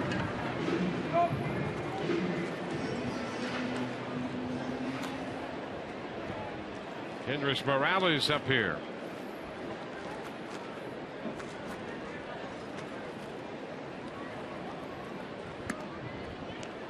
Too high, 1 ball, no strikes.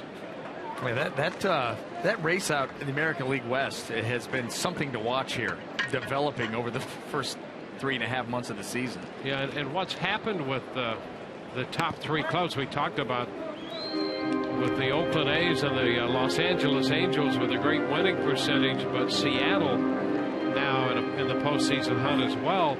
And the Rangers have really struggled. They've lost 9 out of 10. And the Astros have moved ahead of them, but the Astros still have some issues. Morales into left center field. He's headed to second, and will get there with a double.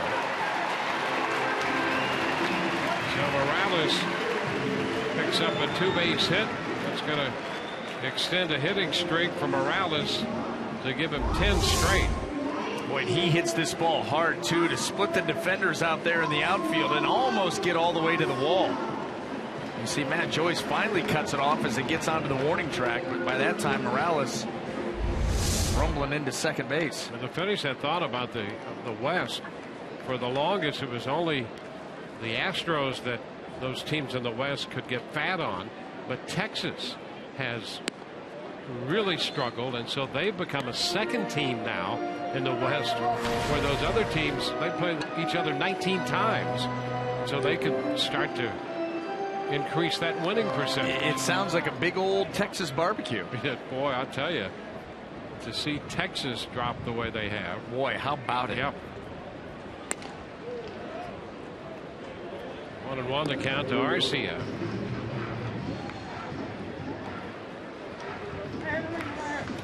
So we've talked about the Rays' chances and what they are, and even though they're a game closer in the wild card, in the final analysis, it just might be easier to win the division. Not going to be easy in any case, but maybe more likely. You have more say within the division because of all the divisional games that they have left.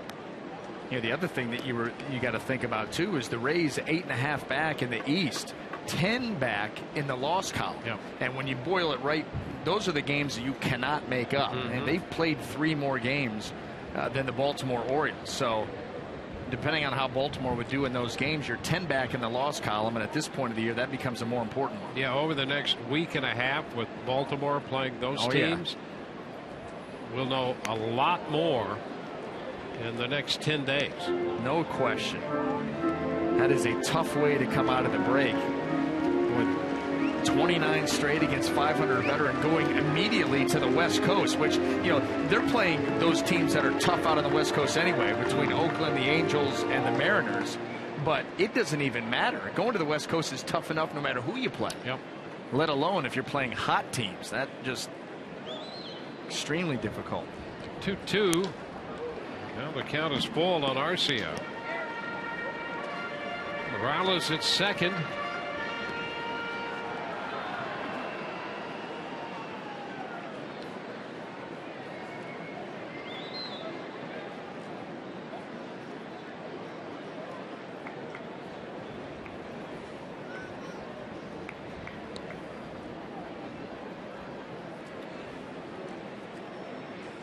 Swing and a miss. A big strikeout for Archer.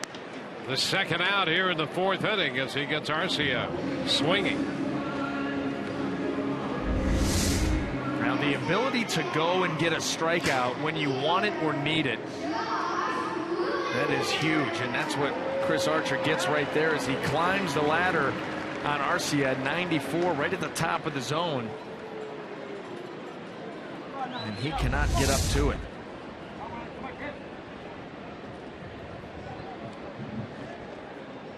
Josh Willingham, he has the run batted in for Minnesota.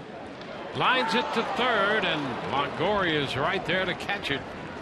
Down to one knee. Man left at second. We're headed into the fifth. 4-1 Tampa Bay.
Game moves into the fifth inning. Rays grab the lead with a two-run first. All of that against Kevin Correa, who will now leave this game after 4 innings and 91 pitches. Samuel DeDuno will take over in his stead. And you can see by his numbers, he's done a little bit of everything. 21st game, he's made 8 starts. Worked 70 innings. You can see a pretty high walk total there at 30, 53 strikeouts. He's got a good arm, but that command at times can be an issue.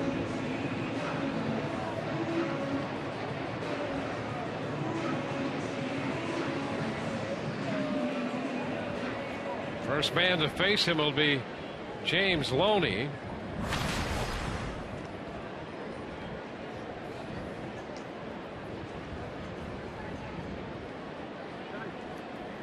It's DeDuno on.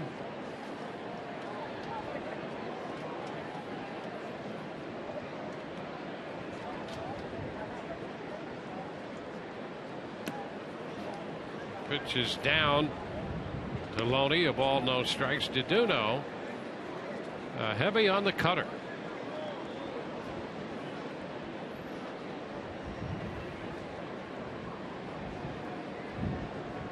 Overpowering sort, but in the 89 to 90 range most of the time.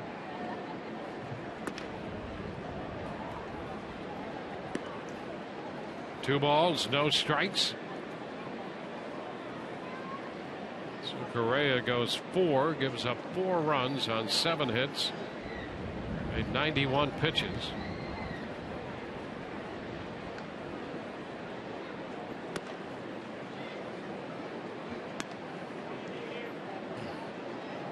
He had gone 7 consecutive starts of at least 6 innings until today, Correa. Yeah, he had been throwing the ball well.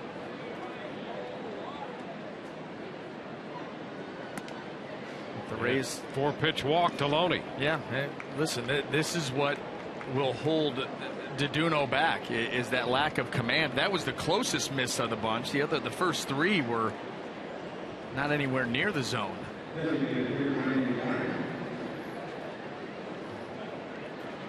Brandon Guyer is the DH for the Rays. He's up here now with a runner aboard.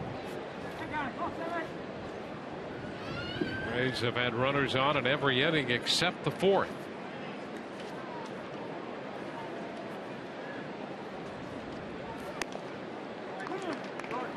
It's a strike call.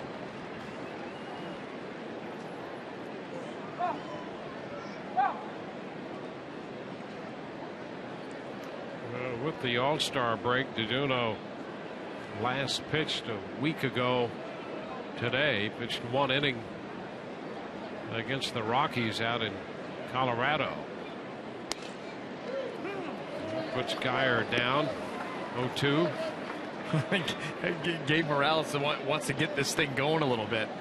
Both of those pitches to Brandon Guyer, you feel bad for him. They were at the fringes of the strike zone at best. Certainly the way that Fryer caught that ball didn't help the way that it looked. A lot of times you don't get that call. Right back into the screen. That could be a challenge too, Dwayne. Going back to what you were talking about with DeDuno a week ago. With that All-Star break, 4 days right in the middle, you've got to find a way as a pitcher. If you're a starter, it can be a little bit easier because it's more structured. But if you're a guy coming out of the bullpen, you got to find a way to stay sharp. Yep. Yeah, you've got to at least play a serious game of catch. Yes. Yeah, so some flat ground work, something. And strike 3 call. Guyer caught looking for the first out. Good breaking ball there by DeDuno. But, yeah, to go that long without being in a ball game, it's different if it's a week during the course of the season where you can jump up and throw a little bit of a bullpen. You're playing catch every day. But when you get those 4 days off, and you don't prepare yourself properly, by the time you get back out there, sometimes it can feel foreign. Janelle Escobar.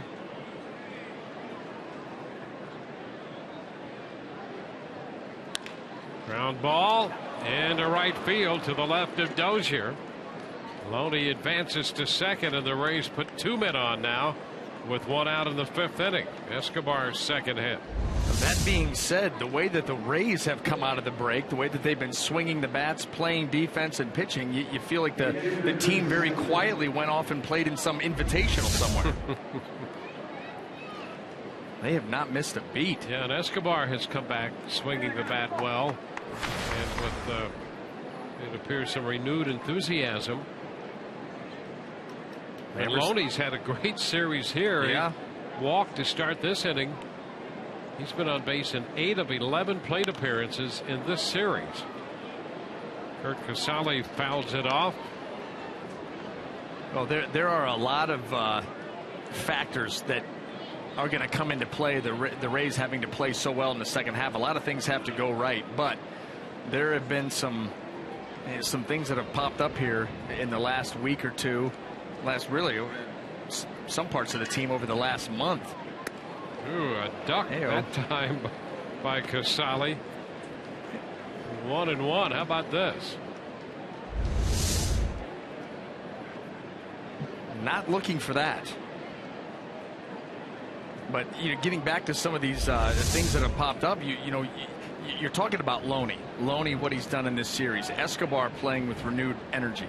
Zobrist has been hot. You're getting contributions up and down the lineup, which is going to bode well for having sustained success.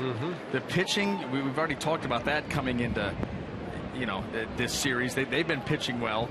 You're going to need to get some help out in the bullpen for Boxberger and McGee, because you get the feeling that those are going to be your 2 main guys at the end of the game when Joe wants to close out a game.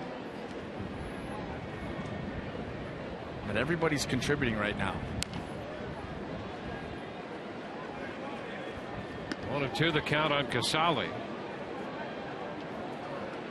An interesting Casale back in there after an impressive performance in the first game of the series on Friday. And Molina caught last night with Price on the mound, and a couple things here at work. I think Casale maybe earned a chance to play today, but it is a day game after a night game for Molina, so he's not in there today. 2-ball, 2-strike count. The other thing, you never really know. The Rays are hoping that they can get Hannigan back as soon as possible, but with the nature of the injury there, anytime there's an oblique of any kind, you have to be very careful, and it's difficult to project. So much torque and torsion in baseball. Whether you're a pitcher, a hitter, you know, everything starts down with the feet, the legs, and that transfer of power up into the arms and the shoulders. But you think about a pitcher having to really spin and rip a ball towards home plate, a hitter up there swinging a bat, and you're right, obliques can be a big issue. Solly called out on strikes. The second called third, chalked up by Diduno here in the 5th inning. So 2 men out with 2 men on. Here's Kevin Kiermaier.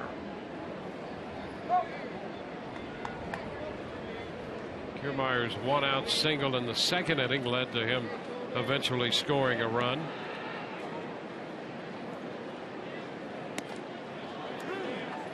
Pitch is a strike.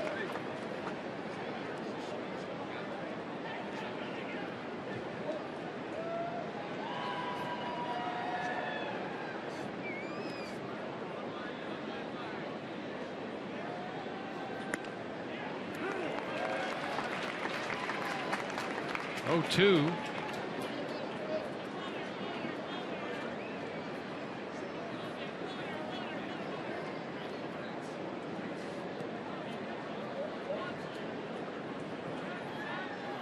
Loney takes off, and the ball pops away from Fryer. So Loney was breaking. That's a steal for Loney.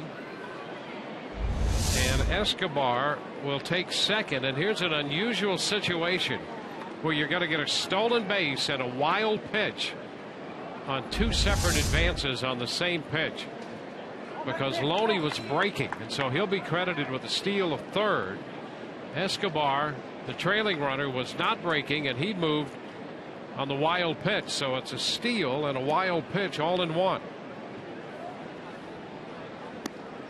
And a swing and a miss. Kiermaier out on strikes. We go to the bottom half of the 5th with the Rays leading 4-1.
With Chris Archer on the mound, moving into the bottom of the 5th.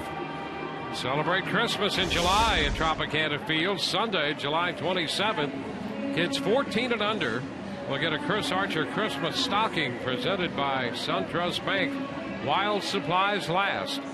Then stay after the game for a special Christmas-themed concert by the Imagination Movers. Visit RaysBaseball.com today.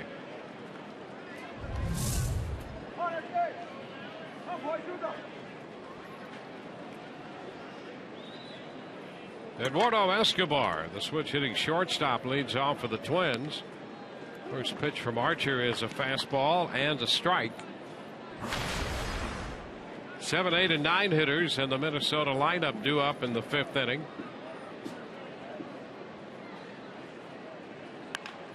And a base hit through the hole on the right side. Leadoff single for Escobar. Now let's go to our Fox studios for a game break.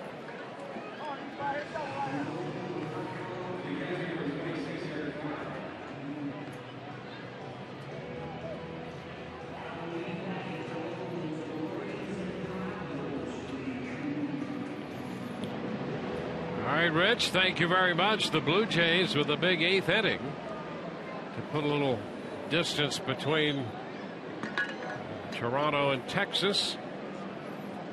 Here the Rays lead 4-1.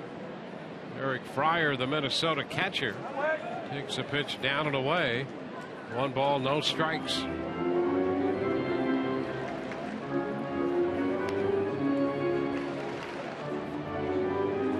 We are in the bottom half of the lineup again. And a leadoff single by Escobar. Overall, the opposition coming into this game hitting .246 against Archer, but the bottom part, the 7, 8, and 9 hitters, came in hitting over .280 off him, .283. In fact, the rest of the lineup, 1 through 6, only .230. 2-0 the count on Fryer. And Jim Hickey, not a fan of the way that this inning has started. A base hit, again, bottom of the order. A couple of misses. And see right there. Let's get back to working that ball. Drive it downhill, aggressive. And that right there, typically you get a guy wheeling that finger like that. He's talking about picking up the tempo a little bit. Chris Archer will have a tendency to really slow things down, as do a lot of these Rays pitchers, especially with runners on.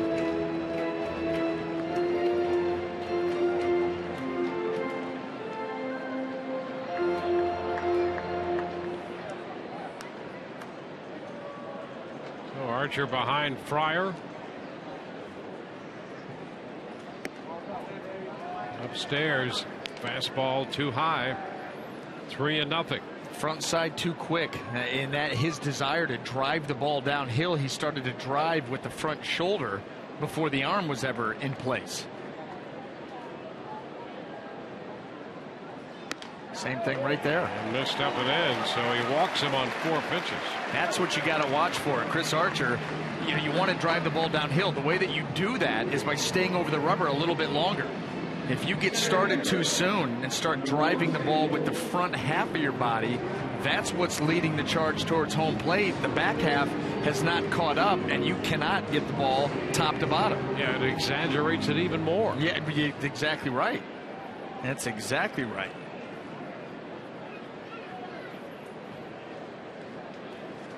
Sam full.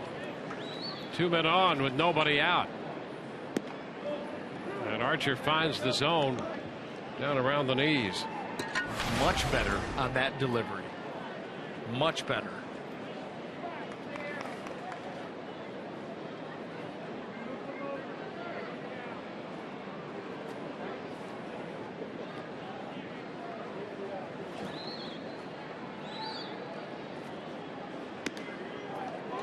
It's 1-1. We gave you a rundown earlier how hot Full has been. Ron Gardenhire understanding that Sam, over a protracted period of time, needs a rest now and then. He did not play in last night's game.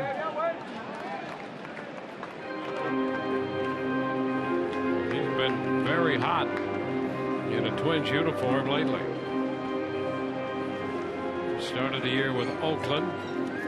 It's designated there.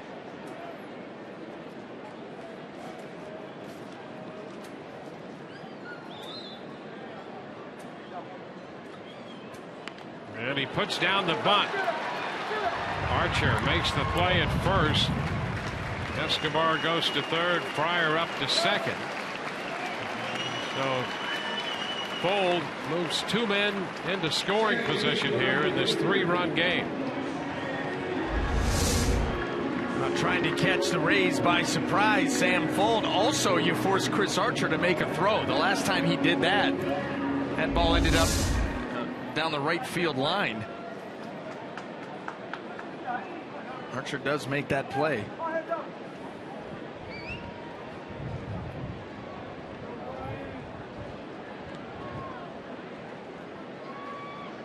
Brian Dozier. Fold. He puts down the bunt. The worst thing that could happen is that both men would be in scoring position for Dozier. He's been one of the more significant parts of this offensive lineup for Minnesota. There's a nice pitch there, and it's 1-1. Because the Rays' offensive onslaught has really slowed down here. And now the Twins with an opportunity to really cut into it. 1 out, second and third, and their biggest power threat at the plate, top of the order.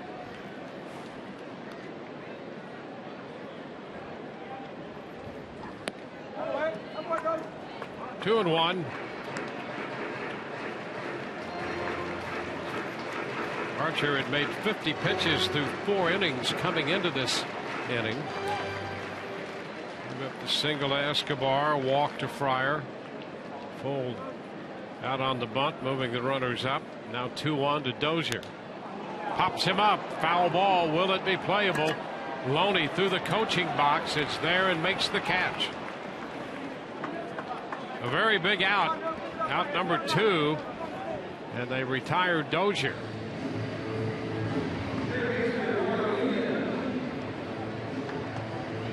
Well, that was a big spot. Brian Dozier realizes it too. That's the one thing, though, when you have the stuff of Chris Archer, you can get yourself into some tight spots, but because of that, if you're able to stay calm and make pitches just as quickly as you get into it, you can get out of it. Eduardo Nunez becomes the hitter. He's hit a fly ball to right and has grounded out to third. Lifetime against Archer, 2 of 8. And the slider is in for a strike to start him. That's part of what Chris Archer is learning about himself. You know, a lot of people can tell you how good your stuff is and how it can pitch in any kind of situation, but until you get into them and get out of them and realize, listen, I don't have to try to speed things up, try to do too much. One pitch at a time. That's a foul ball.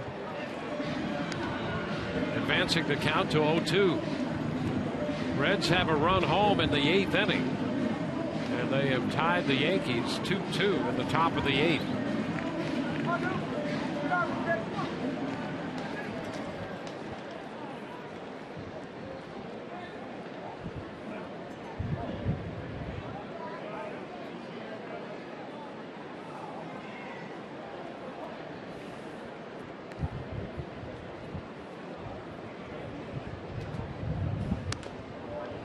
Fastball close.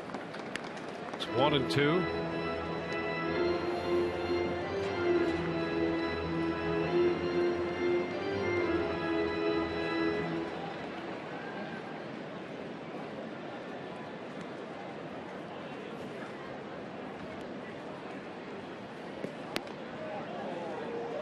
Two and two.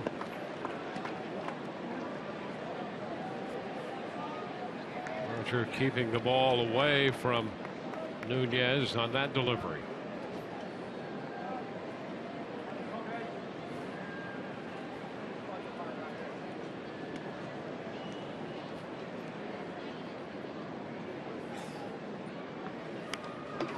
This one is fouled back.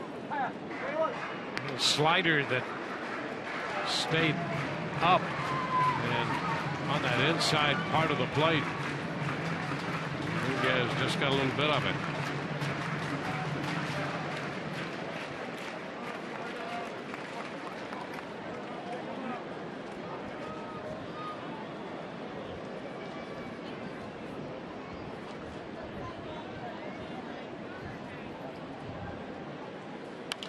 Two hit on the ground is short. Escobar makes the throw to first. First two men were put aboard by the Twins. They leave them on, and we go to the sixth. 4-1 Rays.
Sports is presented by Nissan. Get to your local Nissan store for the ride of your life and save big today. Shop ChooseNissan.com.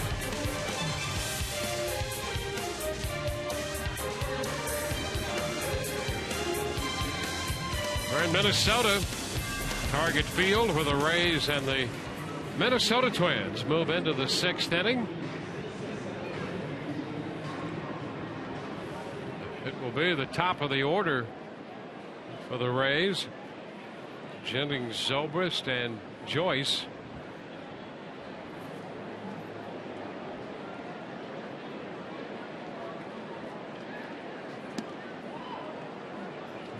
Pitch outside, 1 ball, no strikes.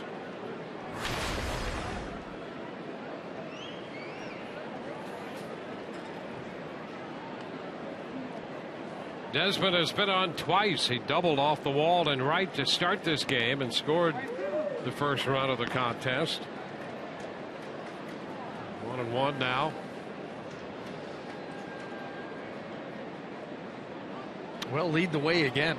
Start to put some distance between yourself and the Twins. This game has stayed a little bit too close for too long, and the Twins were very close last inning to cutting into this lead a little bit more. Yeah, they get a couple guys on, you start to worry a little bit. It can change with one swing of the bat.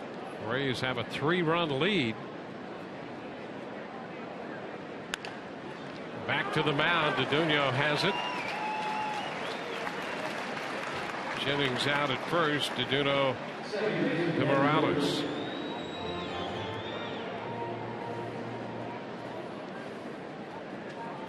Ben Zobrist.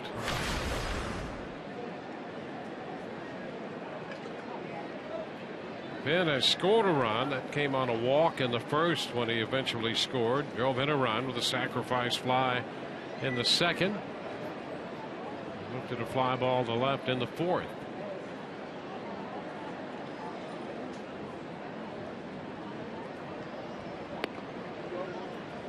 The pitch is down.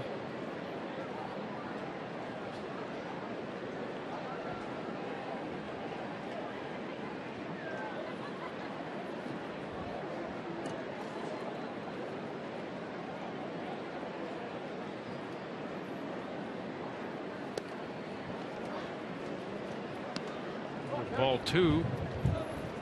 Correa worked 4 innings. Correa's got all 4 of their runs off him. 7 of their 8 hits came off the starter.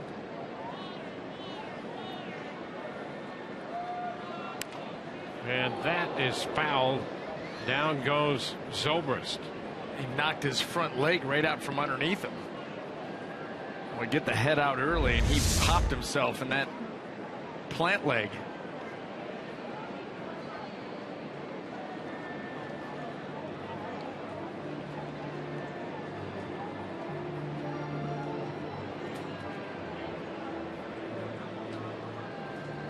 It's just amazing there aren't more serious injuries coming off of foul balls, off your shin, off your ankle, off your foot. There's no meat down there either. I mean, it's just ball to skin and bone. And you're right. Liner into center. That will hang up for Sam Fuld. He had it right to Sam. 2 gone.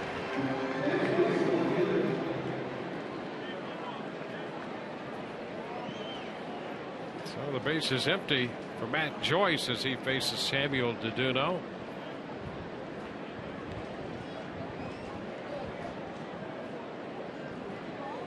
Deduno turned 31 years old earlier this month.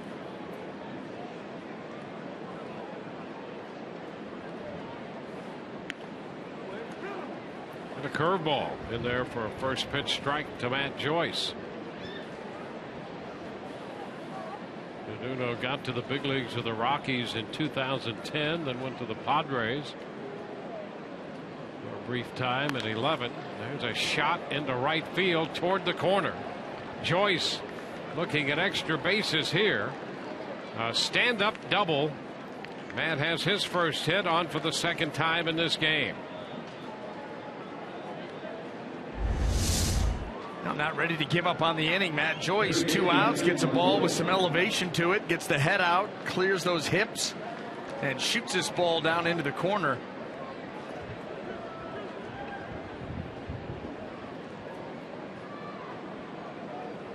Now Evan Longoria trying to pick up a 2-out run. Would be a big run to add too. Not only to the scoreboard, give yourself a 4-run lead, but quick 2-out run. At least one. First pitch strike.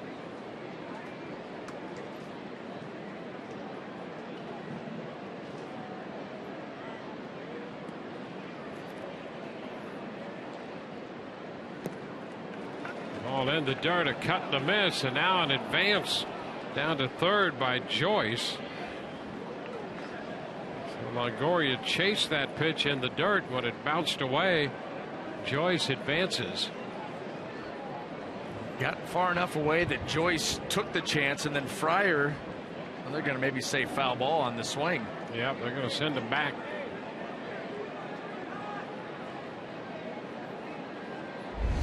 Let's take another look at this. Boy, he didn't even come close to hitting that. No, there's not a bat long enough in the league to have gotten to that pitch. So that call erases the move up to third by Joyce and a wild pitch. There's one headed for the corner. All the way to the wall. Joyce will score. Longoria is on his way to second with a double, and the Rays do pick up a run with 2 outs in the 6th. That makes it 5-1.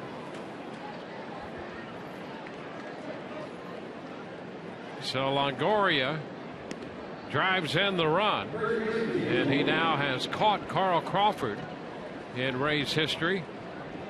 He ties Carl Crawford for the most runs batted in franchise history. Well, pitch that stayed middle in, and Evan able to shoot that ball into left field, and the Rays 2 quick outs in this inning, now 2 quick doubles they followed up with, and another run. And James Loney, who's had a great series, he's been on base 3 times today already. Pitch down and in. 1 ball, no strikes. So Longoria ties the RBI record with a team all-time number, tying Carl Crawford, and he surpassed Crawford in doubles. An interesting defensive setup here by the Twins. No shift on James Loney, nor should there be, because his ability to use the whole field. But Brian Dozier playing deep at second base, way out here. Yeah, if he hits one up the middle, they're hoping that it'll be caught by Hunter Wendelstedt. Well, or Dozier with so much room. You know, this was a play we saw earlier in this series with a base hit up the middle, or a ball that was hit up the middle, that Dozier was able to cut across and throw out Evan Longoria, who was trying to score on the play. And he's done that a couple times this year for the Twins.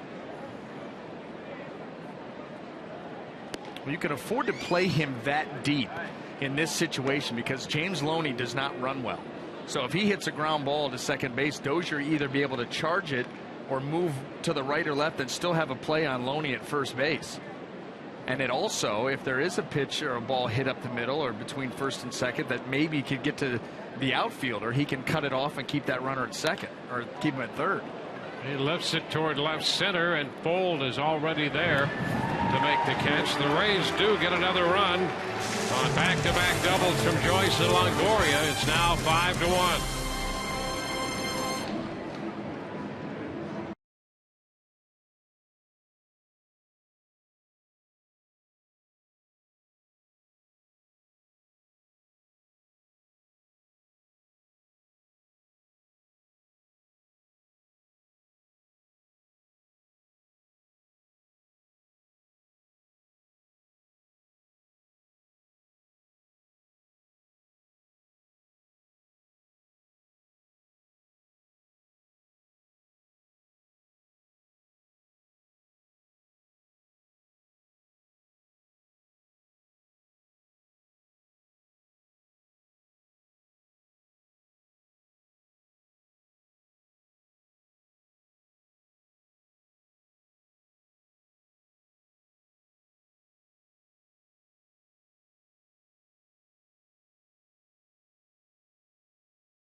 Five-1 as we head to the bottom half of the sixth inning. Target Field was the host for this year's All-Star Game.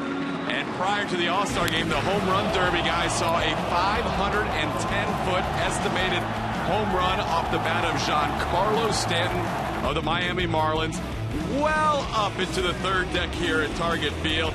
The fans had no expectation of getting a ball up here. This is where I'm sitting right now, guys. And it is a long way from home plate. It's actually a good distance from where Sean Rodriguez, who hit the ball really well yesterday, landed in the second deck. This is way up there.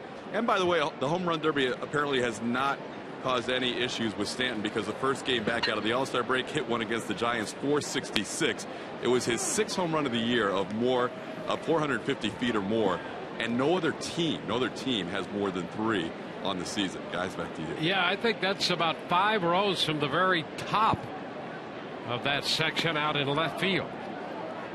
Kloof has a pitch disappear on him. Look at Todd right there. That is some kind of shot. And Dick Bremer, longtime announcer here for the Twins, said the wind is usually blowing in from this spot. He said it was that night, and had it not, he thinks he might have left the building.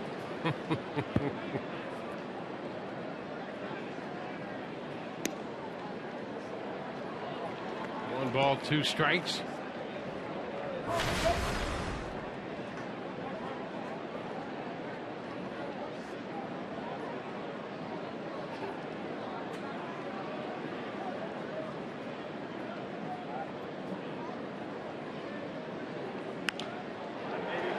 a soft looper over the head of Zobrist into right center.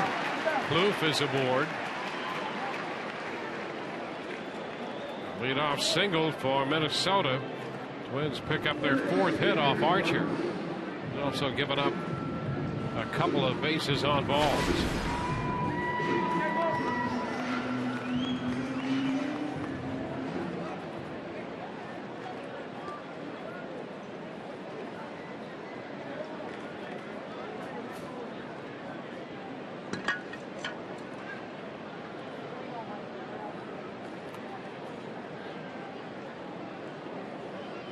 Kendrys Morales. 1 strike to count.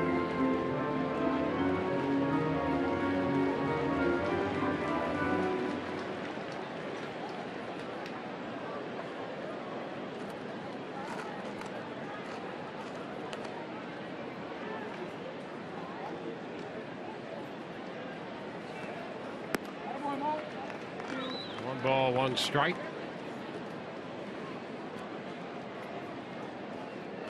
Yeah, this can be a spacious ballpark anyway, and tends to favor the pitchers a bit because of that.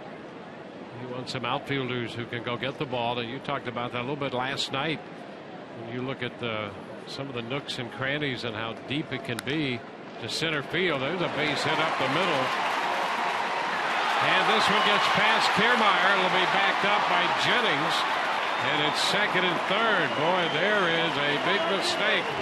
Because all of a sudden, there are 2 men in scoring position now with nobody out. This is some of the youthful exuberance that you're going to have to live with. The mistakes of Kevin Kiermaier, more so in the field than anything offensively. We've seen some interesting routes from Kevin, and now he just overruns this ground ball. And in his eagerness to get to that ball so quickly, he just runs right by it. And this cannot happen. You know, sometimes that ball, when it gets out into the outfield grass that's been, cut short, it'll start to snake. And that ball just, as you can see, clearly missed his glove. Well, that's why it's important to tack on runs. The Rays got 1 in the top of the 6th. And now the pitch to Arcia is a strike around the knees. It's 5-1. But only a base hit away, perhaps, from being a 2-run ball game. Yeah, and you go back to the work that Chris Archer did to get out of the last inning. The Twins had 2nd and 3rd with 1 out. Did not score. And he gets Arcia to chase this one, 0-2. Wow, that's what happens when you can pitch ahead in the count. Arcia takes a fastball down the middle for strike 1 and then swings at the slider in the dirt. And now Chris Archer having a feeling that he can put Arcia away. This is where you go for that strikeout and be done with it.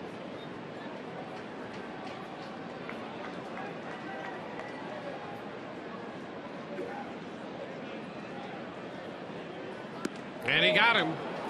Came back with a fastball and threw it by him. A very big strikeout. Struck him out with a fastball up in the 4th and went fastball to get him here again in the 6th inning. Why not go right back there? 94. This one had a little bit of elevation too, a little further away from him, but right at the top of the zone. That's a frustrating at bat. The best pitch that he saw was the first one. Center cut, takes it, swings to the slider in the dirt, and a fastball up and away. There's Josh Willingham. He drove in a run with a base hit to right in the 2nd inning. He takes a slider for a strike, first pitch.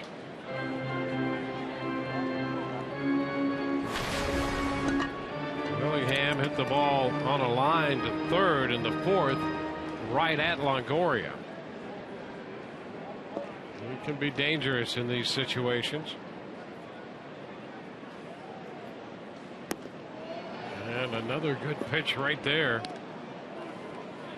Looking for a fastball, and the slider makes it 0-2.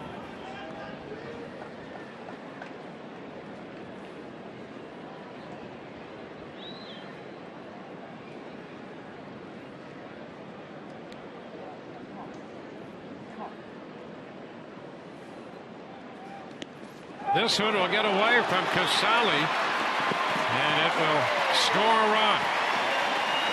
Well, that slider just kept on moving away, and Plouffe scores from third. Chris Archer throws his slider very, very hard. I don't know if there was much more Casali could have done. That was the breaking ball here by Archer just really yanked, and as he gets out, well, you know what? That ball was able to squeeze between the right elbow and the torso. Wasn't able to cover up that part in time. And yeah, he did. You look at that replay, he did have a chance to block that, but it just snuck in between the arm and the body. Got behind him. So a wild pitch makes it a 5-2 ball game. Morales now at third.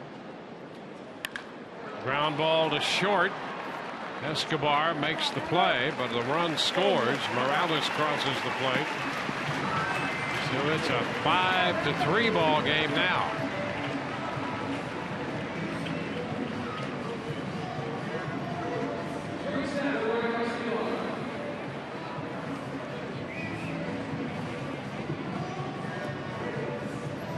So 2 runs have crossed the plate, 2 outs with the bases empty. And the Rays lead cut in half from 4-2. It's a 5-3 game. Eduardo Escobar in the box, tapping one foul. Strike one.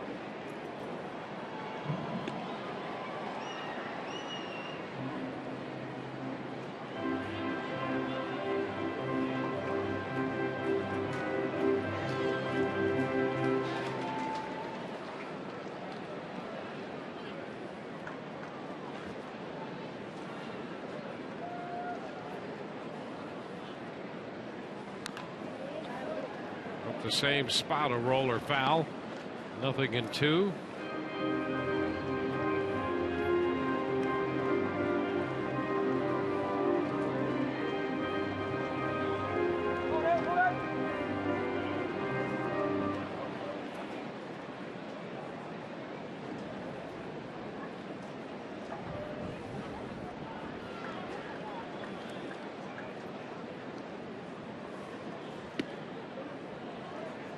One and 2.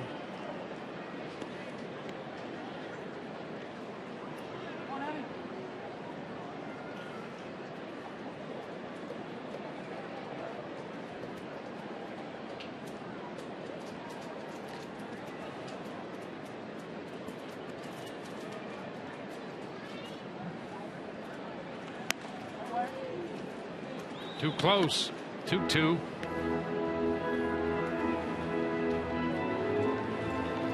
Plouffe and Morales started the inning with base hits. They have both scored. An error and a wild pitch factoring in the inning. Fly ball to left. That's going to send Joyce back to his left to retire the side. They scored 2 on to the 7th. 5-3 Rays.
Rays continue to lead, but that lead has been reduced to 2. Interesting to see how close Casale came to blocking that pitch that went as a wild pitch. Check this on Phantom Cam. Now that you see he gets that right arm down, you want to make that arm and that torso one, and he was just not able to get it there in time, and the ball snuck through.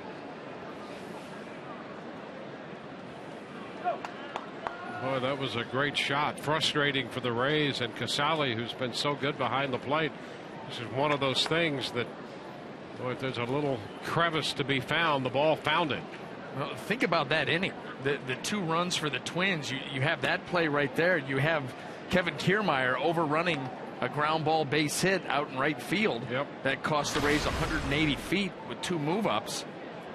So 2 runs in that inning, 1 earned. So 2 of the 3 runs have been unearned, scored against Archer by Minnesota today. And the Rays really, as they start the 7th now, would like to start to add on a few more runs here. They got 4 off Correa and 1 off DeDuno.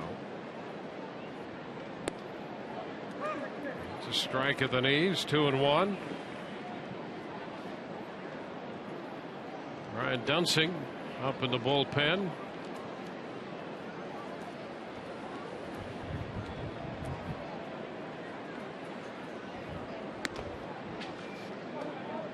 Three and 1.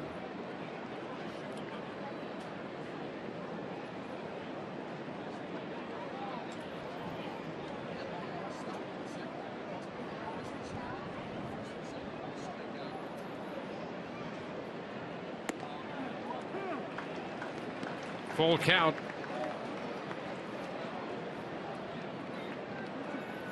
Escobar next, and then Casale third in the inning.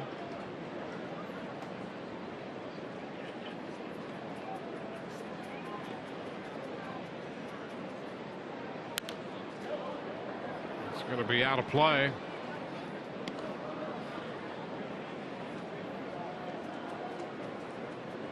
He scored 4 runs over the first 3 innings off the starter Correa.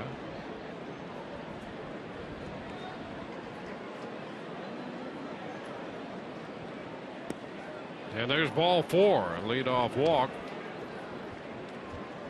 Sends Geyer to first. Second walk issued by DeDuno. Gator fans come out to chomp at the trop when the Rays look to make Gator bait out of the Red Sox Saturday, July 26. Students, alumni, and fans who bleed orange and blue purchase this ticket package and get a discounted seat in the lower level and Rays UF hat for just $42. Visit raysbaseball.com/special events.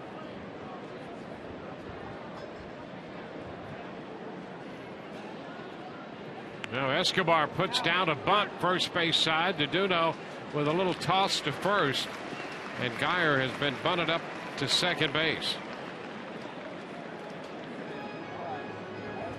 So DeDuno made the play on the sacrifice bunt by Escobar. Yeah, we've seen the Rays do more of that. They're a team that typically has not bunted, but in trying to get this offense going any way that they can, we've seen it a couple of times with Kiermaier getting on and being bunted up by Desmond Jennings. Here Escobar does it. You're just trying to create more chances. Kurt Casale. He takes a strike. He's 0 for 3. A couple of strikeouts. He lined out his first time.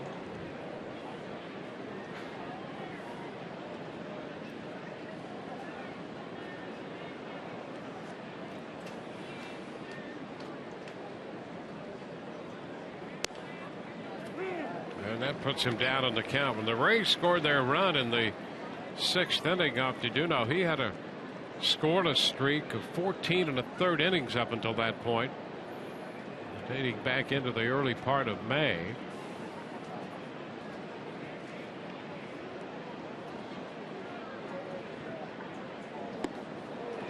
And he gets the strikeout of Casale. 4th strikeout for DeDuno. 2 gone, and it'll be up to Kevin Kiermaier if the Rays are to pick up another run here in the 7th.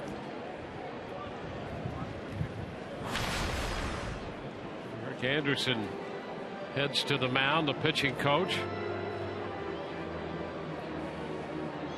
Rays won last night 5-1 after taking the first game of the series on Friday night 6-2.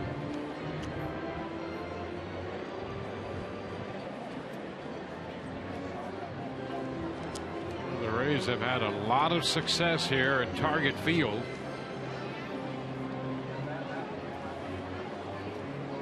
They're up by 2 in the 7th inning of this game. Rays 14-4 since Target Field opened in 2010. And they've pitched to a team ERA of 2.98 here. Now Kiermaier chops one foul.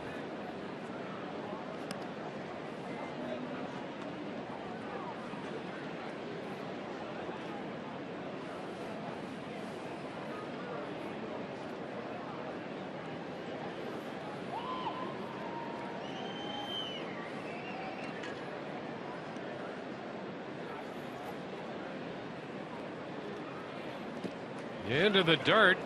Now attempt to advance by Geyer, and he will go to third on a wild pitch.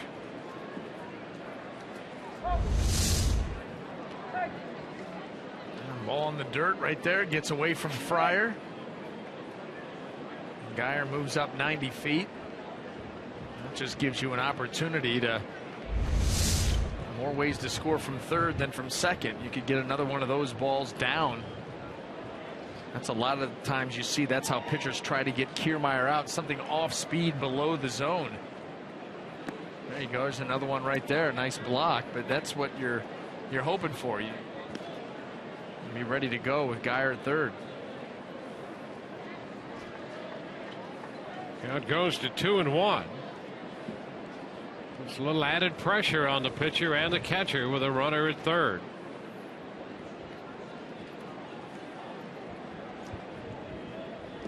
Into the dirt again, and blocked this time by Fryer.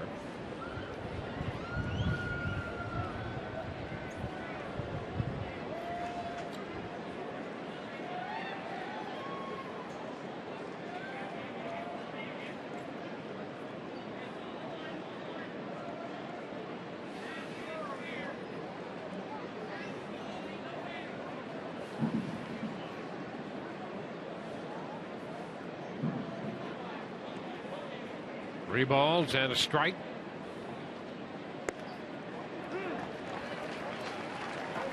Three and two.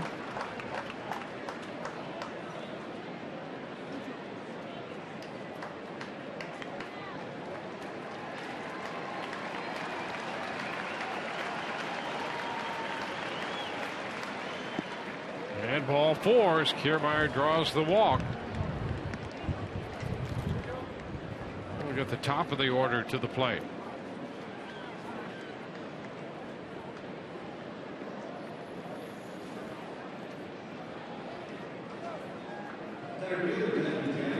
Desmond Jennings with men on the corners.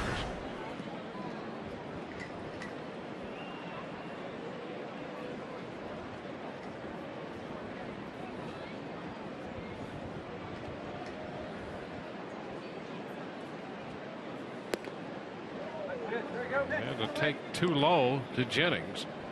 A ball, no strikes.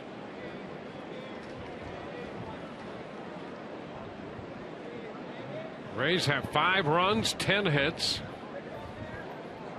They've left 9 men on base. They have 2 men aboard right now in the 7th. There goes Kiermaier. Pitch is a strike, and there's no throw. A little pump down to second and a look at third. So a stolen base by Kiermaier. It's his 3rd of the year.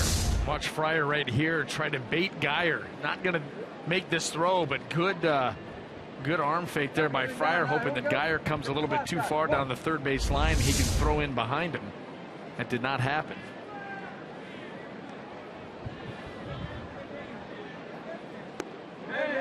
Jennings check. Pitch sweeping wide. And a check swing. 2 balls and a strike.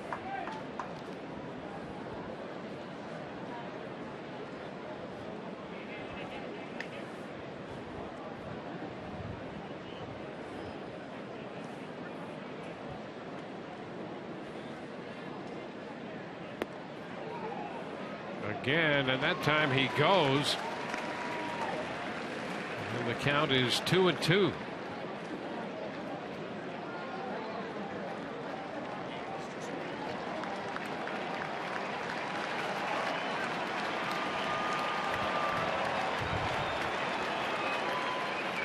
Two balls, 2 strikes.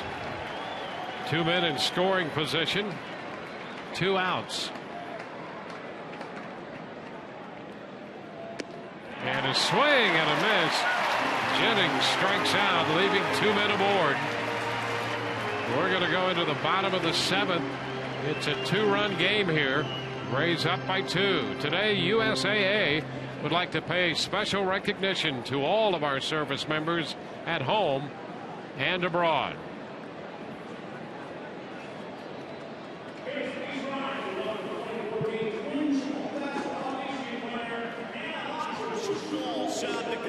She's going to lead us in the singing of God Bless America.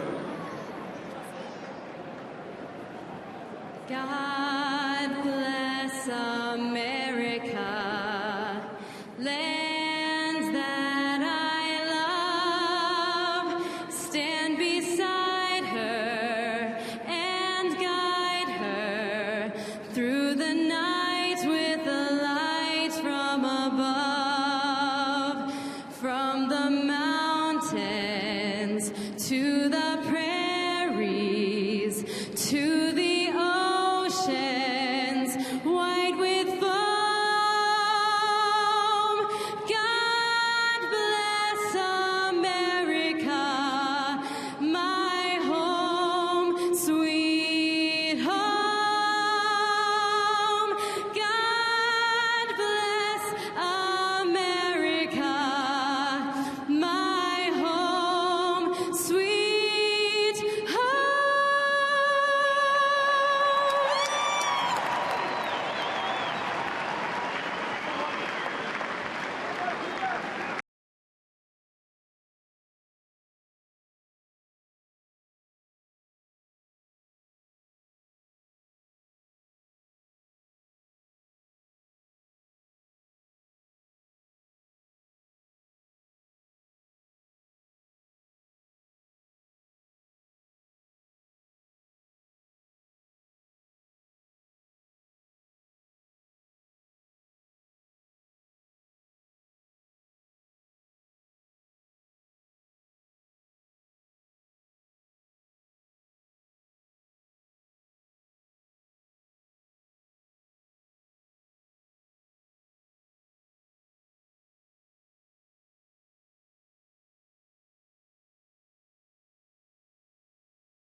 On to the bottom of the 7th inning with Chris Archer out there. We recap our pitching performance presented by Volkswagen.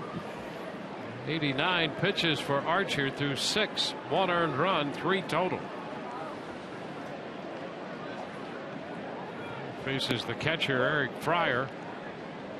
That's strike 1 to Fryer, who twice today has walked out of the number 8 spot. Yeah, and that just it cannot happen. And so now this the 3rd time Chris Archer nursing a 2-run lead now in the 7th inning.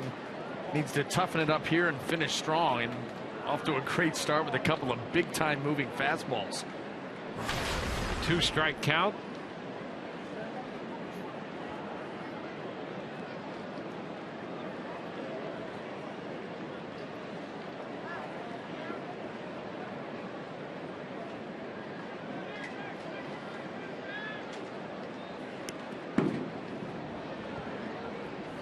ball, 2 strikes.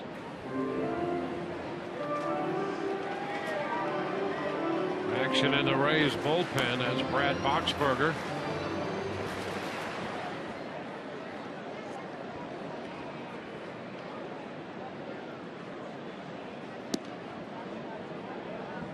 Now 2 balls, 2 strikes.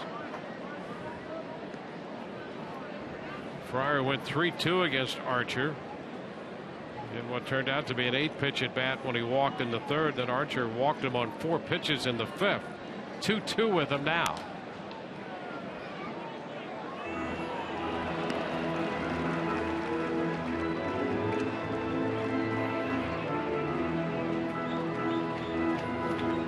Fryer's also logged some big league time with Pittsburgh.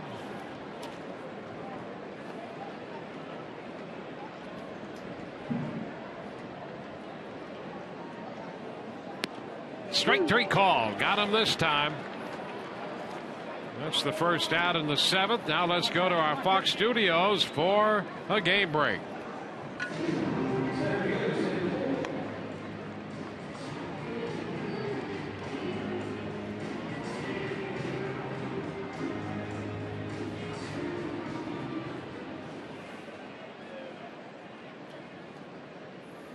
Now the Rays looking for some help from the Reds. Failed to get it. Everybody in the East won yesterday and last night. Rays leading here by 2. The Yankees have 1 and the Blue Jays have 1.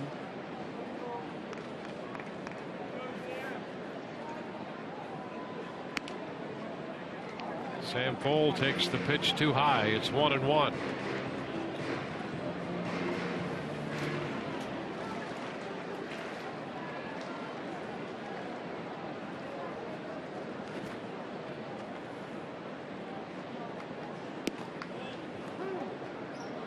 The Athletics have a 2-0 lead on the Orioles in Oakland in the bottom of the 2nd inning.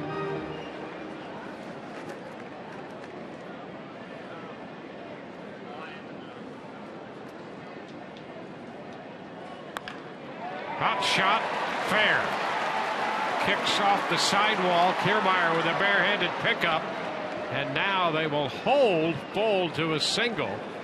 Kiermaier came up with a barehanded pickup ready to throw, and Fole put on the brakes. The short wall, the way that it juts out, cost Sam Fole right here. He hits his ball so sharply, it's going to get out there, and that little ricochet ends up right in front of Kiermaier. And that's why you're able to keep Sam Fole there at first base. And Joe Madden, I think, has had enough. Well, 6 1/3 for Archer, surrendering the hot shot base hit to Fole. And with the top of the order due up, we'll have a pitching change. That's going to be it for Archer.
7th. So you see 6 1/3.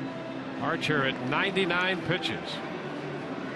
Well, he's responsible, as you see, for Sam Fuld over at first base, but getting into the 7th inning, the 3 runs, just one of them earned. 4 strikeouts, 2 walks. He has the lead. He's going to give way to Brad Boxberger, who has been outstanding his last 8 times out, spanning 10 2/3 innings. He's given up just 3 hits over that span, no runs. And he's a guy that Joe Madden, when Joe wants to go to somebody to miss bats, to pick up strikeouts, averaging 13.26 strikeouts per 9 innings on the season. You see the numbers over those last 8 appearances. This is the guy he turns to. Lights out in those appearances. And the first pitch, Dozier fouls it back. Brian Dozier, strike 1. 1 on, 1 out in the bottom of the 7th inning. Boxberger primarily working with a fastball and a changeup. A lot of guys will do that. The reason that Boxberger is able to be so successful, the fastball will get into the mid-90s. The changeup will be in the low 80s, way down there, sometimes even breaking into the upper 70s. Keeping an eye on Sam Fuld over at first base. So with 2 similar pitches, he forces you to cover around 15 miles per hour difference. Runner goes. Pitch is a strike, and he got a great jump. Boy, did he ever. Fuld steals second base. He's 12 of 14 in the stolen base department. Now Sam Fuld, a good base runner. He's going to time up Brad Boxberger, and he was off and running. You see Casale eat it. No chance. Boy, he was leaning, moving. Too easy.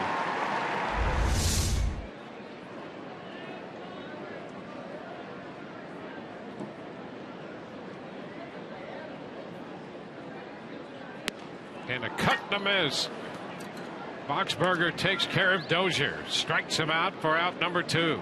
Well, in trying to get guys to have to cover the ground that he does, watch how late the swing is.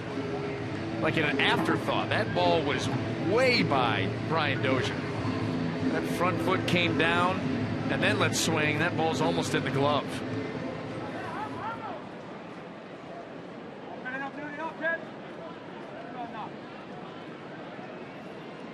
Eduardo Nunez.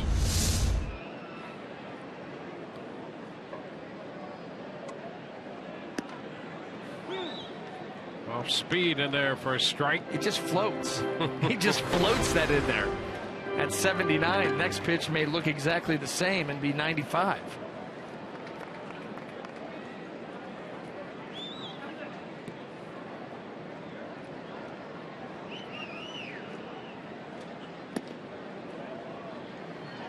One and one.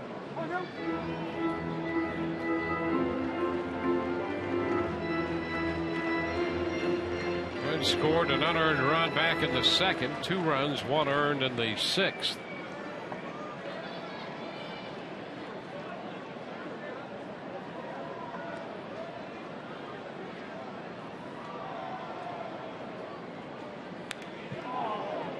Good cut and a foul ball. 1 ball, 2 strikes.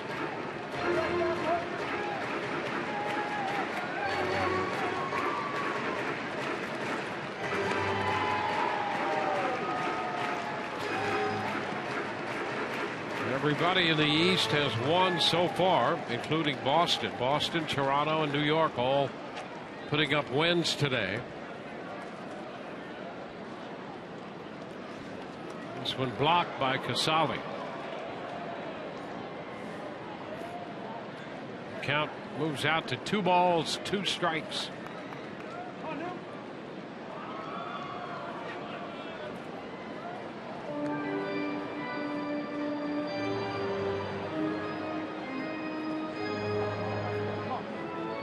Archer gave up the base hit to Fuld. He was denied a double. Kiermaier came up with the ball in right, but he subsequently stole second. Now a cut and a miss. Nunez out on strikes. Back-to-back strikeouts here by Boxberger to retire the Twins in the 7th. They leave a man in scoring position, and the Rays lead 5-3 through 7.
carry a 2-run lead into the 8th inning in Minnesota. As promised earlier in the game, we have the AT&T fan photo of the game. Tweet your photo to #SunSportsFanPhoto for a chance to be shown in an upcoming game broadcast brought to you by AT&T.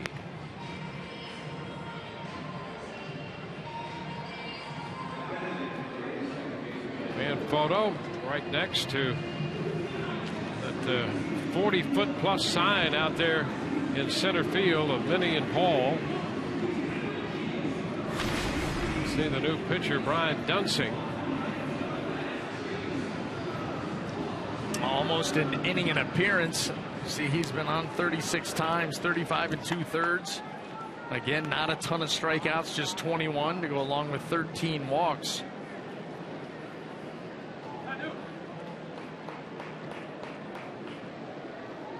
Now, this is a dangerous move here, turning Ben Zobrist around to the right side, because as well as he's been hitting the baseball recently, most of that damage has come from this side. Drove in a run with a fly ball in the 2nd inning and fouls the first pitch from Dunsing. And he is 13 out of his last 24 right-handed. That's a .542 average.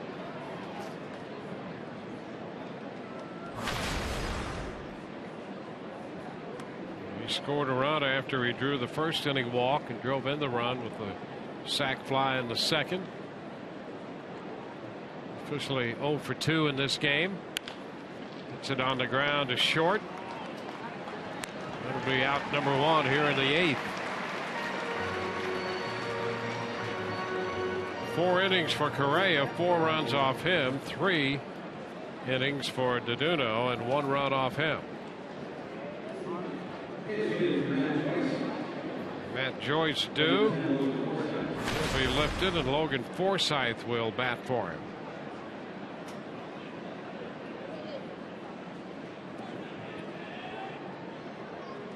Matt had a double in 3 official at-bats and a run scored. He also walked. And here's Logan Forsythe.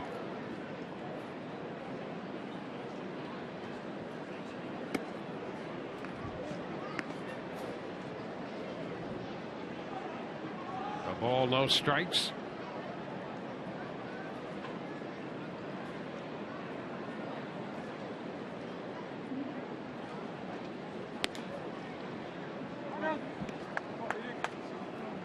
Two and 0.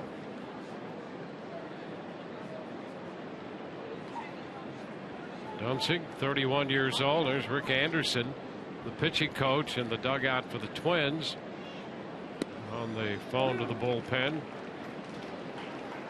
2 and 1. Evan Longoria is due next.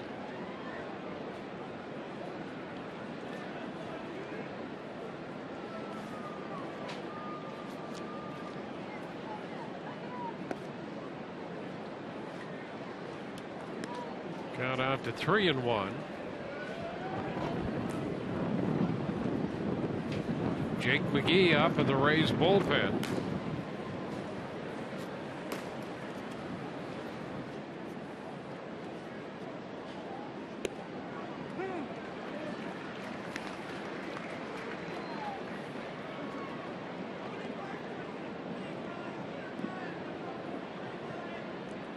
One out, bases empty.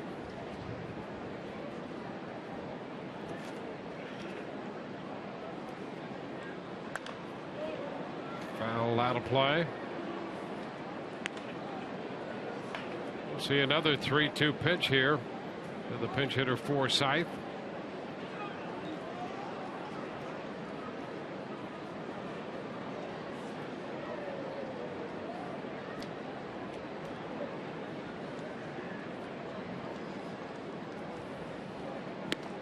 And a cut and a miss. Dunsing strikes out Forsythe. Able to get him on a hanging breaking ball. I think Logan Forsythe, I'd like to see that pitch again from Dunsing, but he does pick up the 2nd out of the inning on it.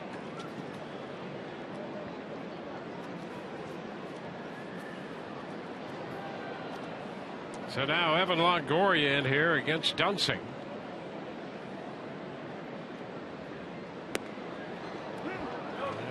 picks up a strike on the outside corner.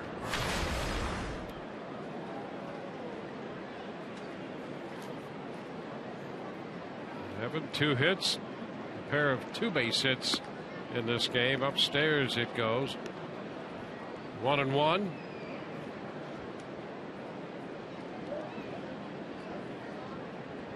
Bouncing pitcher number 3 for Ron Gardenhire.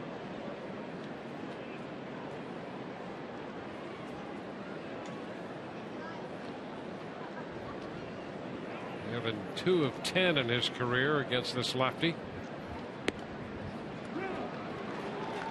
He's behind in the count. 1 ball, 2 strikes.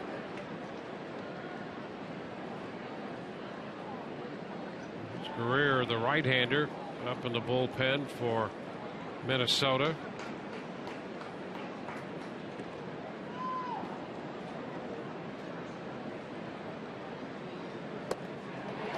And Longoria strikes out. 2 strikeouts for Dunsink. Bottom of the 8th coming up. Rays lead 5-3.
Three as we head to the bottom half of the 8th inning. You're looking at Jake Odorizzi. He'll be one of the features in our Rays Live pregame show from Busch Stadium in St. Louis on Tuesday, our next broadcast.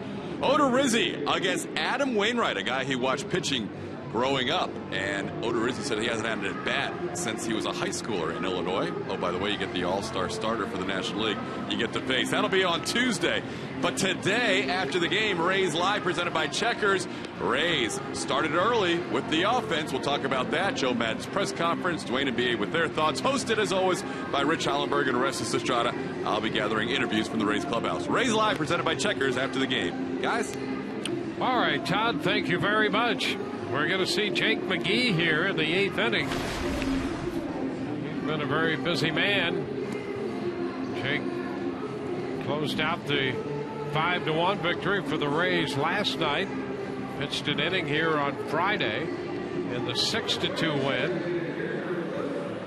Pitched the 9th inning in both of those. Logan Forsythe stays on. He'll play second base, and Ben Zobrist will move from second base into the outfield and left.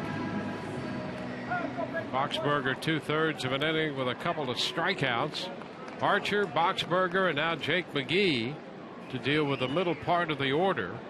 Remember, Plouffe, Kendrys Morales, and Oswaldo Arcia due up. Jake's pitch is too high.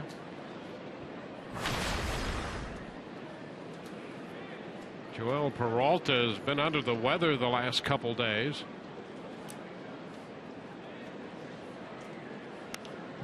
Foul right back into the screen. 1-1.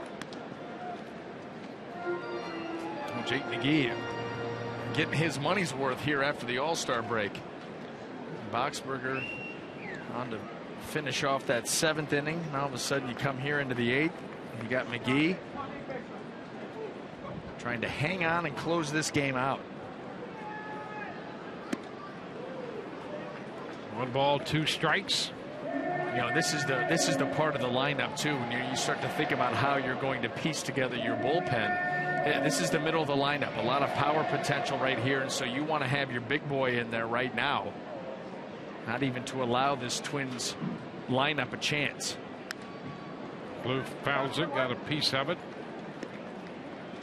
This very well could have been a different situation, a different part of the order. Maybe you have McGee still out there in the bullpen looking for the 9th inning, but the way that the lineup has played itself out and what it presents here in the 8th, this is Jake McGee's time. You saw a shot of Glenn Perkins, the lefty, who closed out the All-Star game. Now that's what Ron Gardenhire's thinking right now, is he's going to assume Glenn Perkins with a clean top of the 9th inning. So he's saying we've got 2 shots to score 2 runs.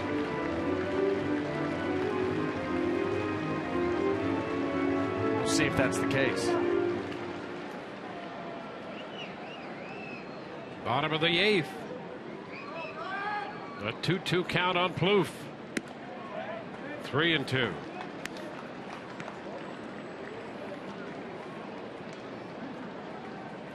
Kendrys Morales on deck.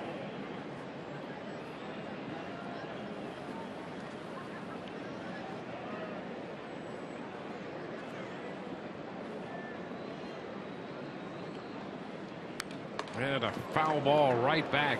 Fastball up at 97.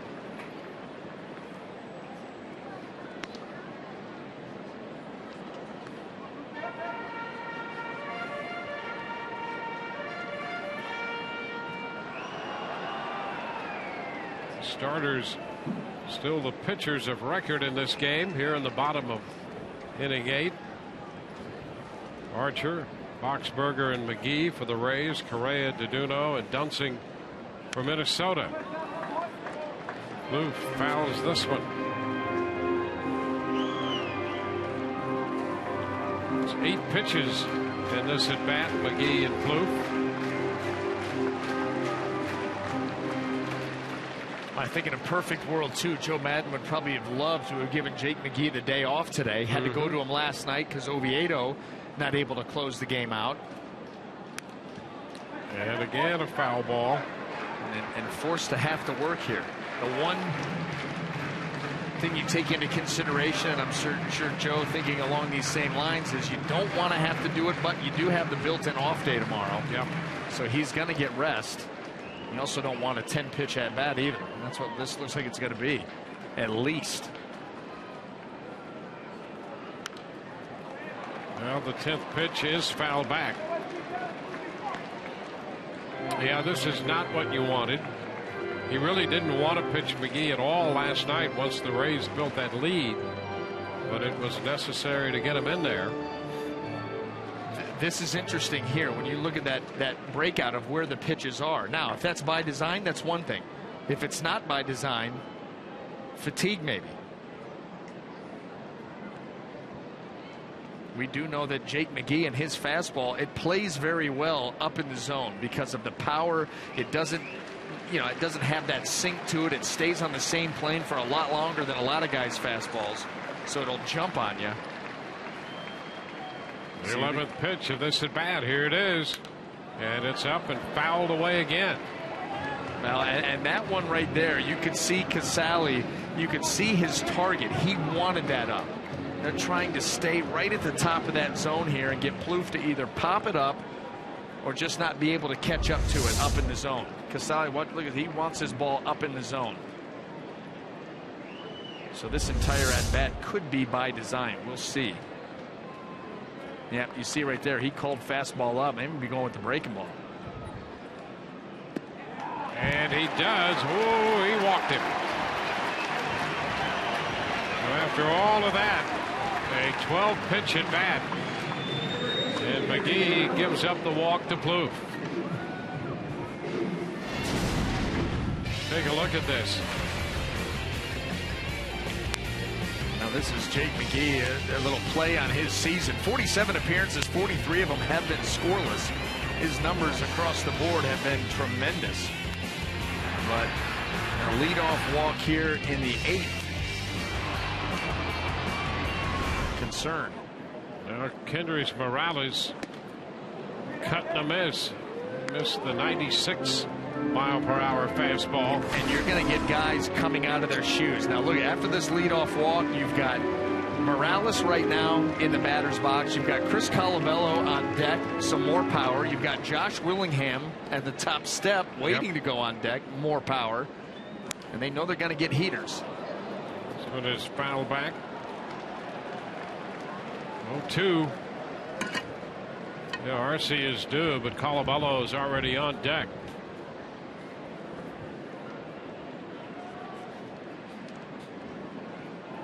So the Twins take the power shot here with a man on in the 8th.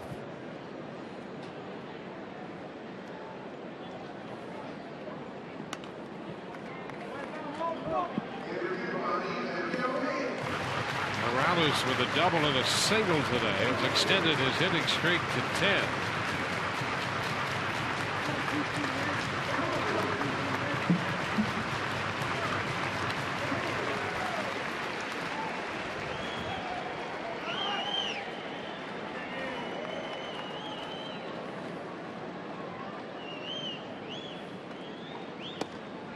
And he starts to go checked. 1 ball, 2 strikes. Yeah, and that ball was not really even close to the strike zone, but Kendrys Morales is realizing that Jake McGee's fastball is getting on him rather quickly. So he is trying to get things started early, and that's what a lot of hitters have to do. When you get it started early, sometimes you commit early. 2-2. You see how quickly Morales is opening up that front hip. When the front hip fires open, those hands are sure to follow eventually. And that is a hitter's what you don't want. You want your hands to clear your hips, not your hips to clear to then lead the way for your hands. And he pops him up. High infield pop and to the mound, and Longoria falls and makes the catch. Well, that ball took forever to come down, and when it did, Longoria found himself on his backside, but made the grab for the first out. Stay with it. Stay with it. Yeah, this was up there forever. Tell you what, coming up the mound and then back off of it doesn't help. No, that turned out to be quite a catch by Longoria, especially when he first hit that incline of the mound and had to go back a little bit. See, the head never left the baseball. Feet, they were starting to fail him, but eyes stay on the ball, and that's why he's able to make this catch. Colabello to pinch hit. Fouls it back, strike 1.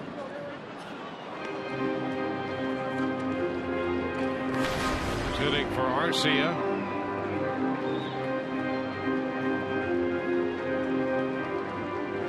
Grant Balfour up in the Rays bullpen.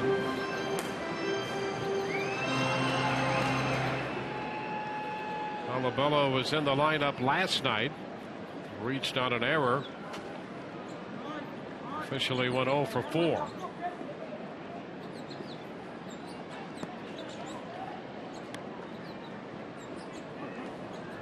He got off to a great start for the first month of the season. Eventually found himself back in the minor leagues, and now back with the Twins.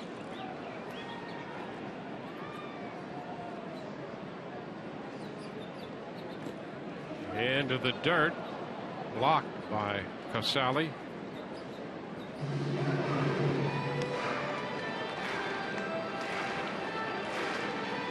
1 ball, 1 strike.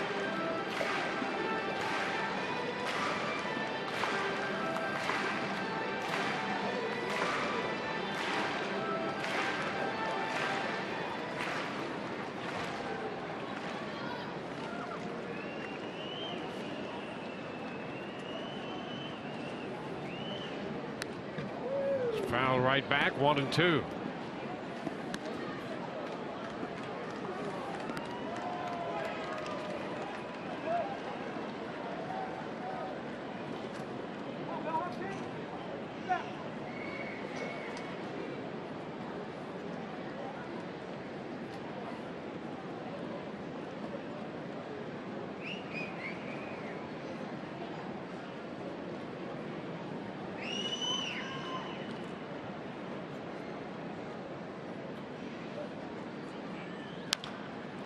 Tapper foul.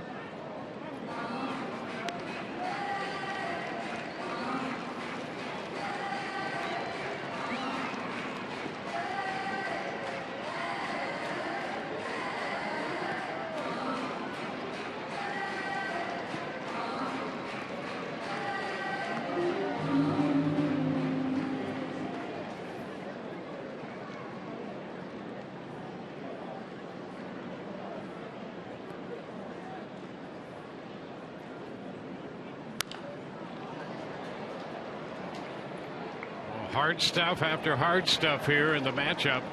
Power and power. That's what makes it so remarkable, the success that Jake McGee has, and mainly on the legs of that one pitch.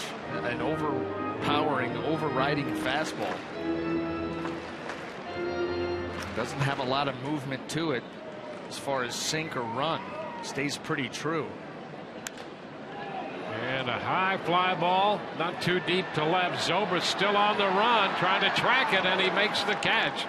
That was not an easy catch. He had to cover a lot of ground. Running in and toward the line. So Colabello is out number 2. And Ben Zobrist had a long way to go after being inserted into the outfield. Got to hustle to a spot, then find it again. See him readjust his route and then make the backhanded catch. Boy, a couple of sky balls. Yep. They're all enjoying a chuckle out of it right now up there on the mound. Well, and here's the other thing.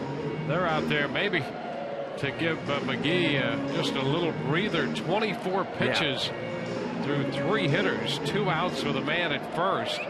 And Josh Willingham about to step in.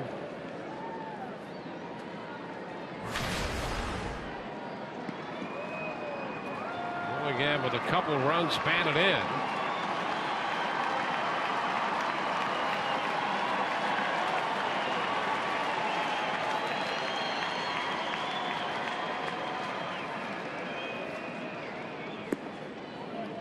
Pitch is down.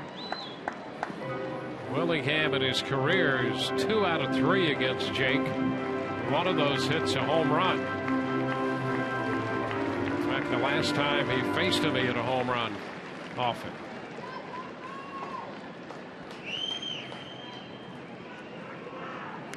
Cut and a miss. This time it's 1-1.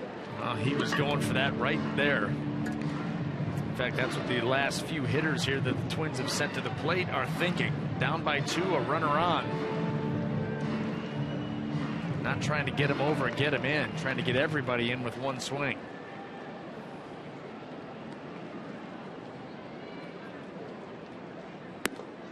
Upstairs, 2 balls and a strike.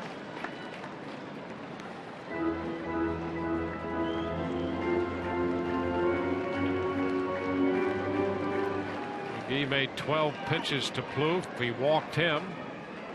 He got Morales on 6 pitches. He got Colabello on 6. Swing and a little foul ball right back into Casale's mitt. 2-2. Well, and Josh Willingham, by his swing path, watch his swing path. See how those hands come down and he comes up with that uppercut swing. That's right where Jake McGee needs to stay.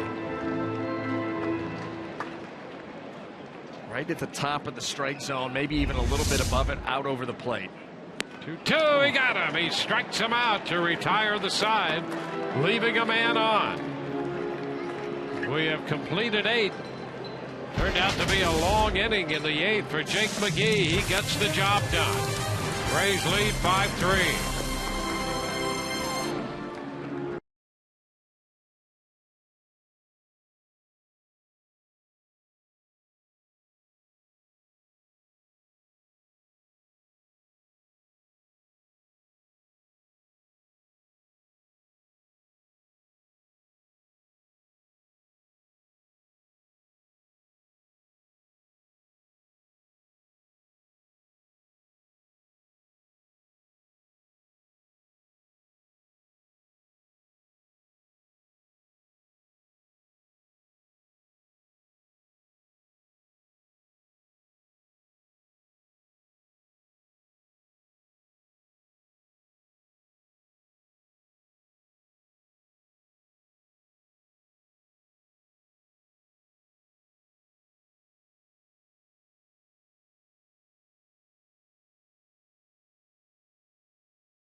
and may not be reproduced or retransmitted in any form, and the accounts and descriptions of this game may not be disseminated without the express written consent of the Tampa Bay Rays.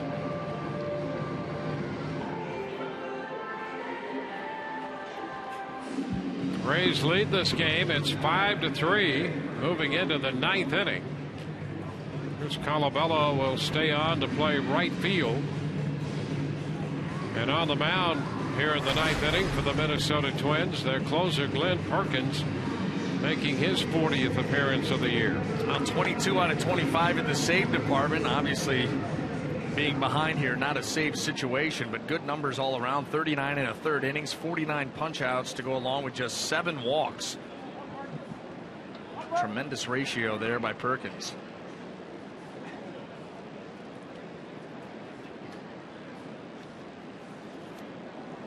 James Loney to face Perkins. He throws him a first pitch strike. Brandon Guyer next, and then Escobar.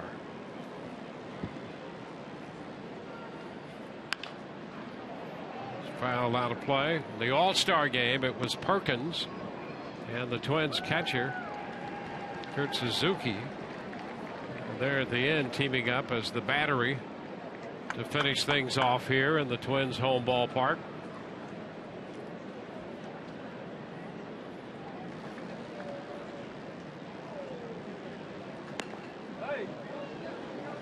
One ball, 2 strikes. Close.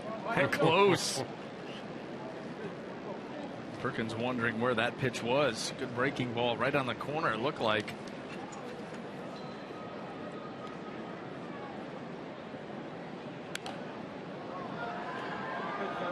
Loney extends the at bat with that foul ball out of play. James Loney getting the Tony Gwynn treatment. If you take it, if he takes it, it must be a ball. It's not going to take strike 3.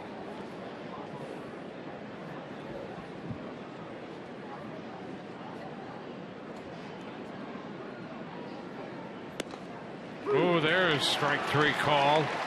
Loney thought it might have been off the plate. That right there it screams makeup, because that was the worst of the bunch. Close enough, but the other 2 previous better pitches than that, and that's the one that he gets rung up on. That will frustrate a hitter. Brandon Guyer gets his first look at Perkins. And he bunts down the third base side. Nunez cannot make the play. He tried to barehand it, and Guyer is aboard on the bunt. Now, we've seen Guyer do this a number of times, bunt for a hit. He bunts this one hard, and Nunez makes a nice play on it, but you've got to be able to run, barehand, throw all in one motion. That's what you force the defender to have to do, and Nunez not able to. So the Rays get a base runner against this tough left-hander. Yunel Escobar will be the hitter. That's the 5th bunt single by Guyer this year. He leads the team in that department.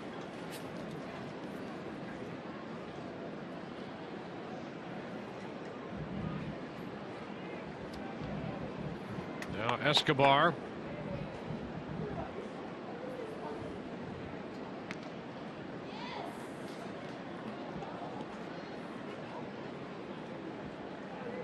Rays have led since the first. They opened with 2. Added a run in the second. Twins got a run in the second. The Rays another one in the third. There's a strike to Escobar. Rays scored in the 6th inning, and Minnesota came right back with 2. That made it 5-3, and it has been that way since. We're in the top of the 9th.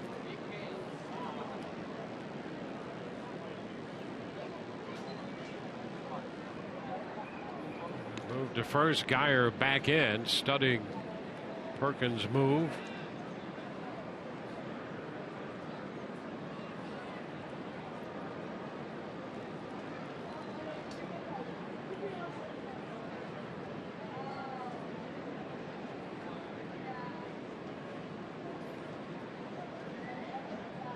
Again, a move over there. Glenn Perkins figuring a guy that's willing to bunt for a hit may decide to try to take off and get into scoring position. So he's going to keep an eye on Geyer, all the while trying to retire Yunel Escobar.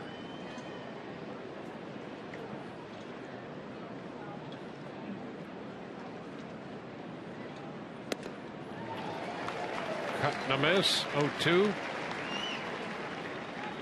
That slider has been sharp here for Perkins.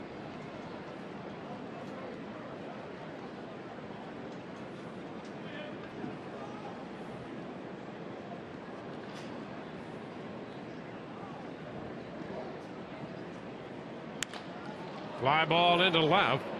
Willingham turns around and makes the catch as he approached the warning track, and back to first goes Geyer.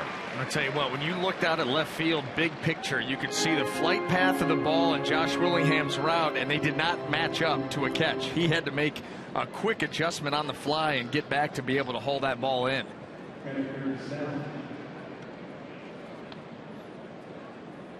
Kurt Casale with a man at first and 2 outs.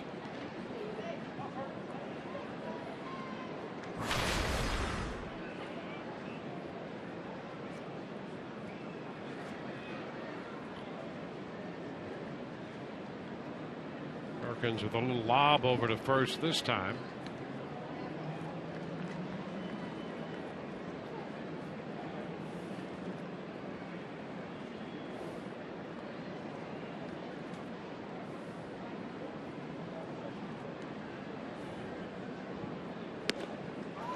Cut and a miss. Casale 0 for 4 today with 3 strikeouts.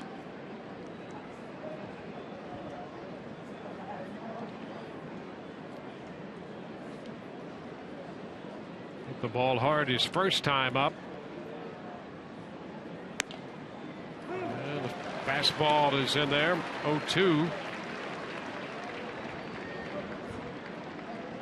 We've seen a sharp slider and a good fastball by Perkins, and we also saw that 7 walks on the season. So this is a guy that has a great idea of what he's doing out there, able to execute his pitches. Casale fouls it.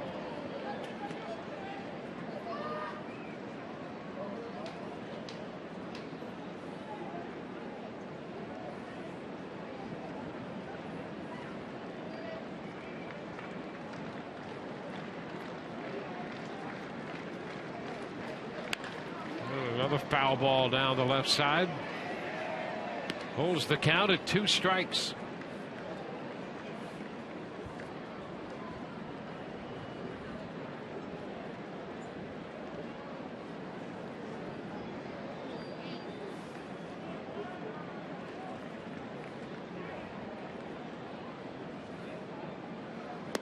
And a cut and a miss. Casale's out on strikes.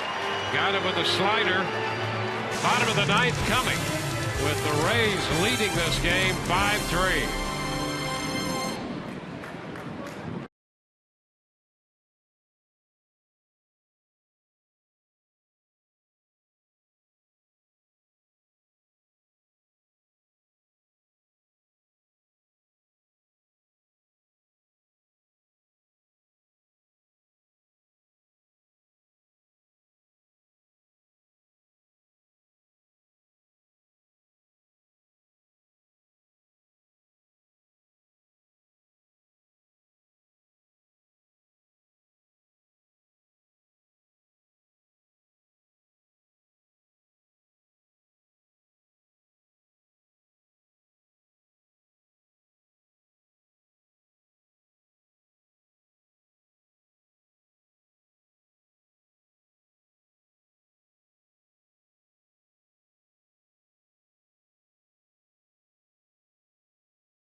Rays open the scoring in the first inning of this game on a base hit by James Loney, driving in 2. Got another run in the second on a fly ball by Zobrist. The bottom of the second, Willingham's base hit scored Arcia just ahead of the throw. Rays added a run in the third on the double by Escobar. Double by Evan Longoria in the 6th inning. Added still another one. The Rays had a 4-run lead until 2 runs scored in the bottom of the 6th for Minnesota. Chris Archer worked 6 1/3, gave up 3 runs, 1 earned.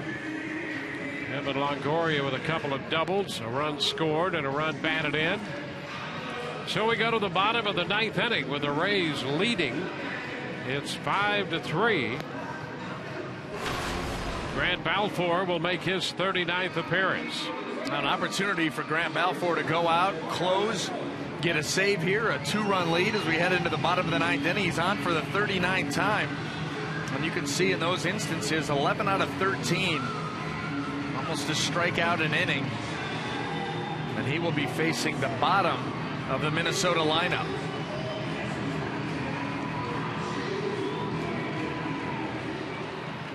Eduardo Escobar will lead off for Ron Gardenhire's club in the bottom of the 9th inning.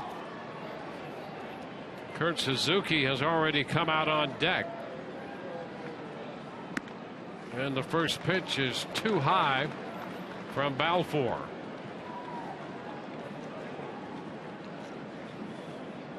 Balfour pitched an inning here on Friday night.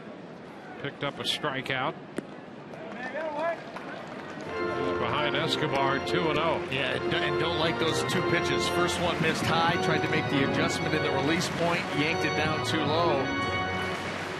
And hopefully on this one here, splits the difference and gets back into the zone.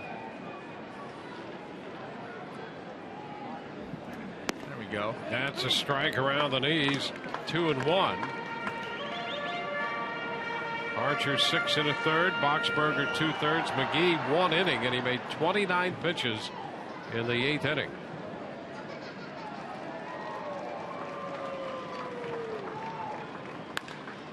Fly ball toward left. Zobrist in line to make the catch, and it's important to get that leadoff man.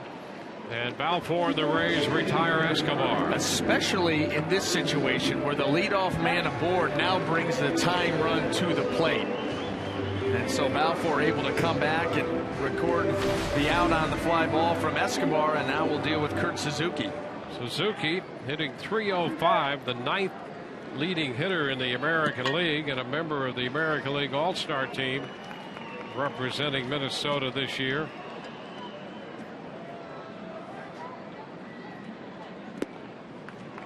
Pitch is down to him. 1 ball, no strikes.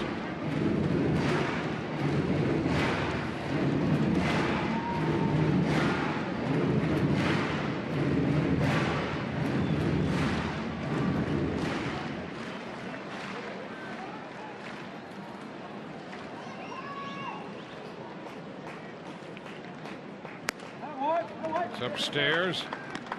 2 balls, no strikes.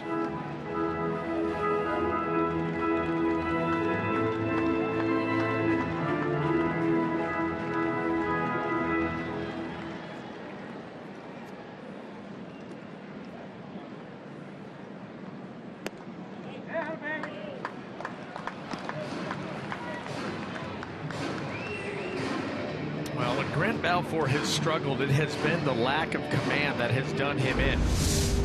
Whether it be because of a walk, whether it be because you're pitching behind in the count and forcing balls out over the plate. And he walks Suzuki. And that's what you did not want. Absolutely. Talk about keeping that leadoff runner on base, any runner at this point, because now, like I said, you bring that tying run to the plate. And a 4-pitch walk cannot make that man happy. Well, Sam Fuld,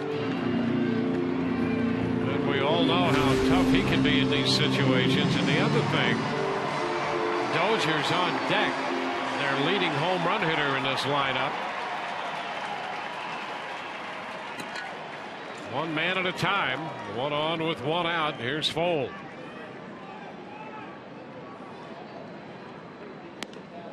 That's a strike. Fastball around 92.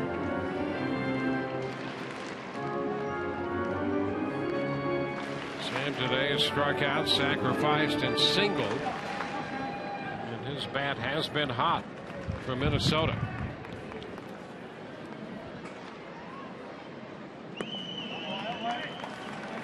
It's 1-1.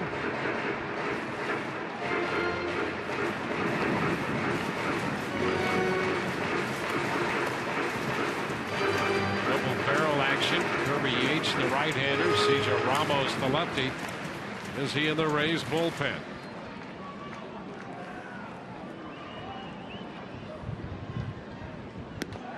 That's strike 2. 1-2. Boy, that's a huge count too for that borderline pitch to be called. 2-1, 1-2.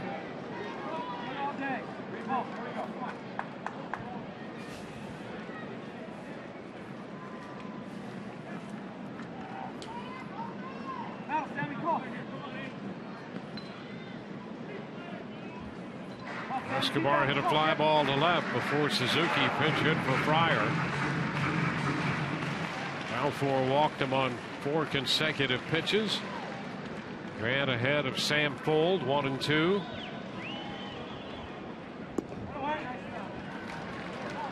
Two balls, 2 strikes. Well, Grant is going to stay away from Sam Fold, especially if he comes with the fastball. And so you're thinking here with 2 strikes, Sam Fold, a guy who's pretty adept at slapping the ball the other way, and you start to look at that hole out there between short and third, and that could be a target for Sam Fold, looking to go that way with 2 strikes. 2-2 now. And we're going to go all the way out to 3-2 on the pitch in the dirt. Casale blocks it.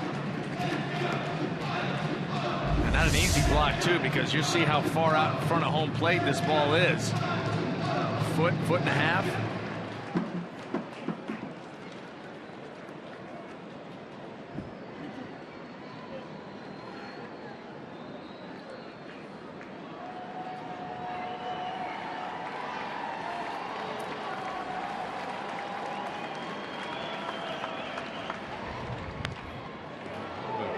Bounder over the railing and back into the stands.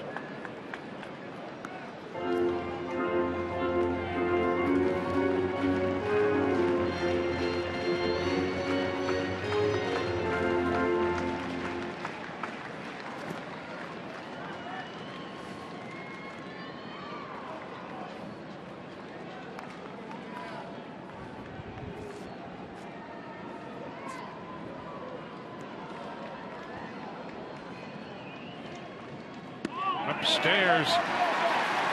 Back-to-back walks. 2 men on with 1 out. We'll go to the top of the order. Casale on the hill. Talking with Balfour.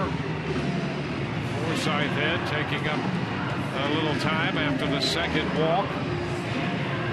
And Joe Madden comes out of the dugout with Brian Dozier due up. And he's going to go to the bullpen. So Balfour faces 3 men. He gets 1 and walks 2. And he will depart here in the bottom of the 9th inning.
Lifted after a third of an inning and 2 walks, and he will give way to Kirby Yates. And you can see Brian Dozier and Eduardo Nunez, who never faced Yates, the rookie right-hander, and they're paying close attention as he warms up on the hill, making his 13th appearance.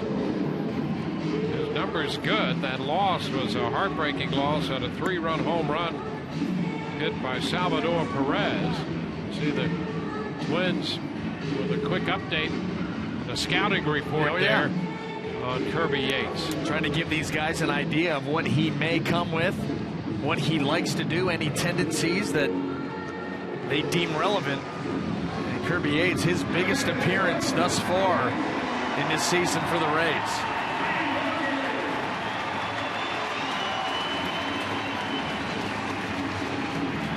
Yates, the 5th Rays pitcher. Tough spot for the veteran Balfour to be in here after he had the 1-2-3 inning in the first game of this series. Walked 2 in this one after getting the first out. He's out of the game, and now here's Brian Dozier, leading home run hitter on this Minnesota club. And the first pitch, breaking ball, and it misses. 1 ball, no strikes.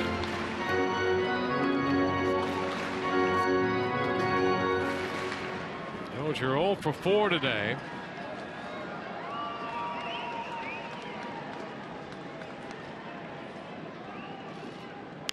Ground ball down to third. Longoria goes to second, out there, throw to first, not in time, but they get the force on fold at second.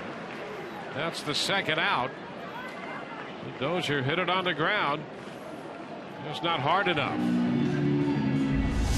And anytime you get one of these, first of all, you got Sam Fold going down there to break this potential double play upside and aggressively. Nice job by Forsythe to avoid him, but everything takes just a little bit too long. Watch Fold come in there and see Logan goes behind the bag away. A lot of time involved in that. So 2 outs now with men at first and third. Jim Hickey makes a trip to the mound. Eduardo Nunez is the hitter due, and the Rays with a full-scale conference on the mound. 1 out away from closing this one out. We'll be heading to St. Louis after this game. An off day tomorrow. The Rays will pick up play Tuesday night against the Cardinals. 1 big out to get for the Rays. Eduardo Nunez. He is 0 for 4 in this game. Had a base hit last night in 3 trips.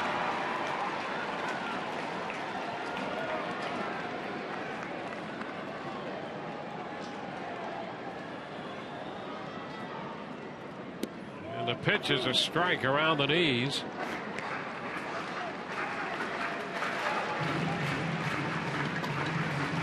Kirby Yates primarily sinker slider.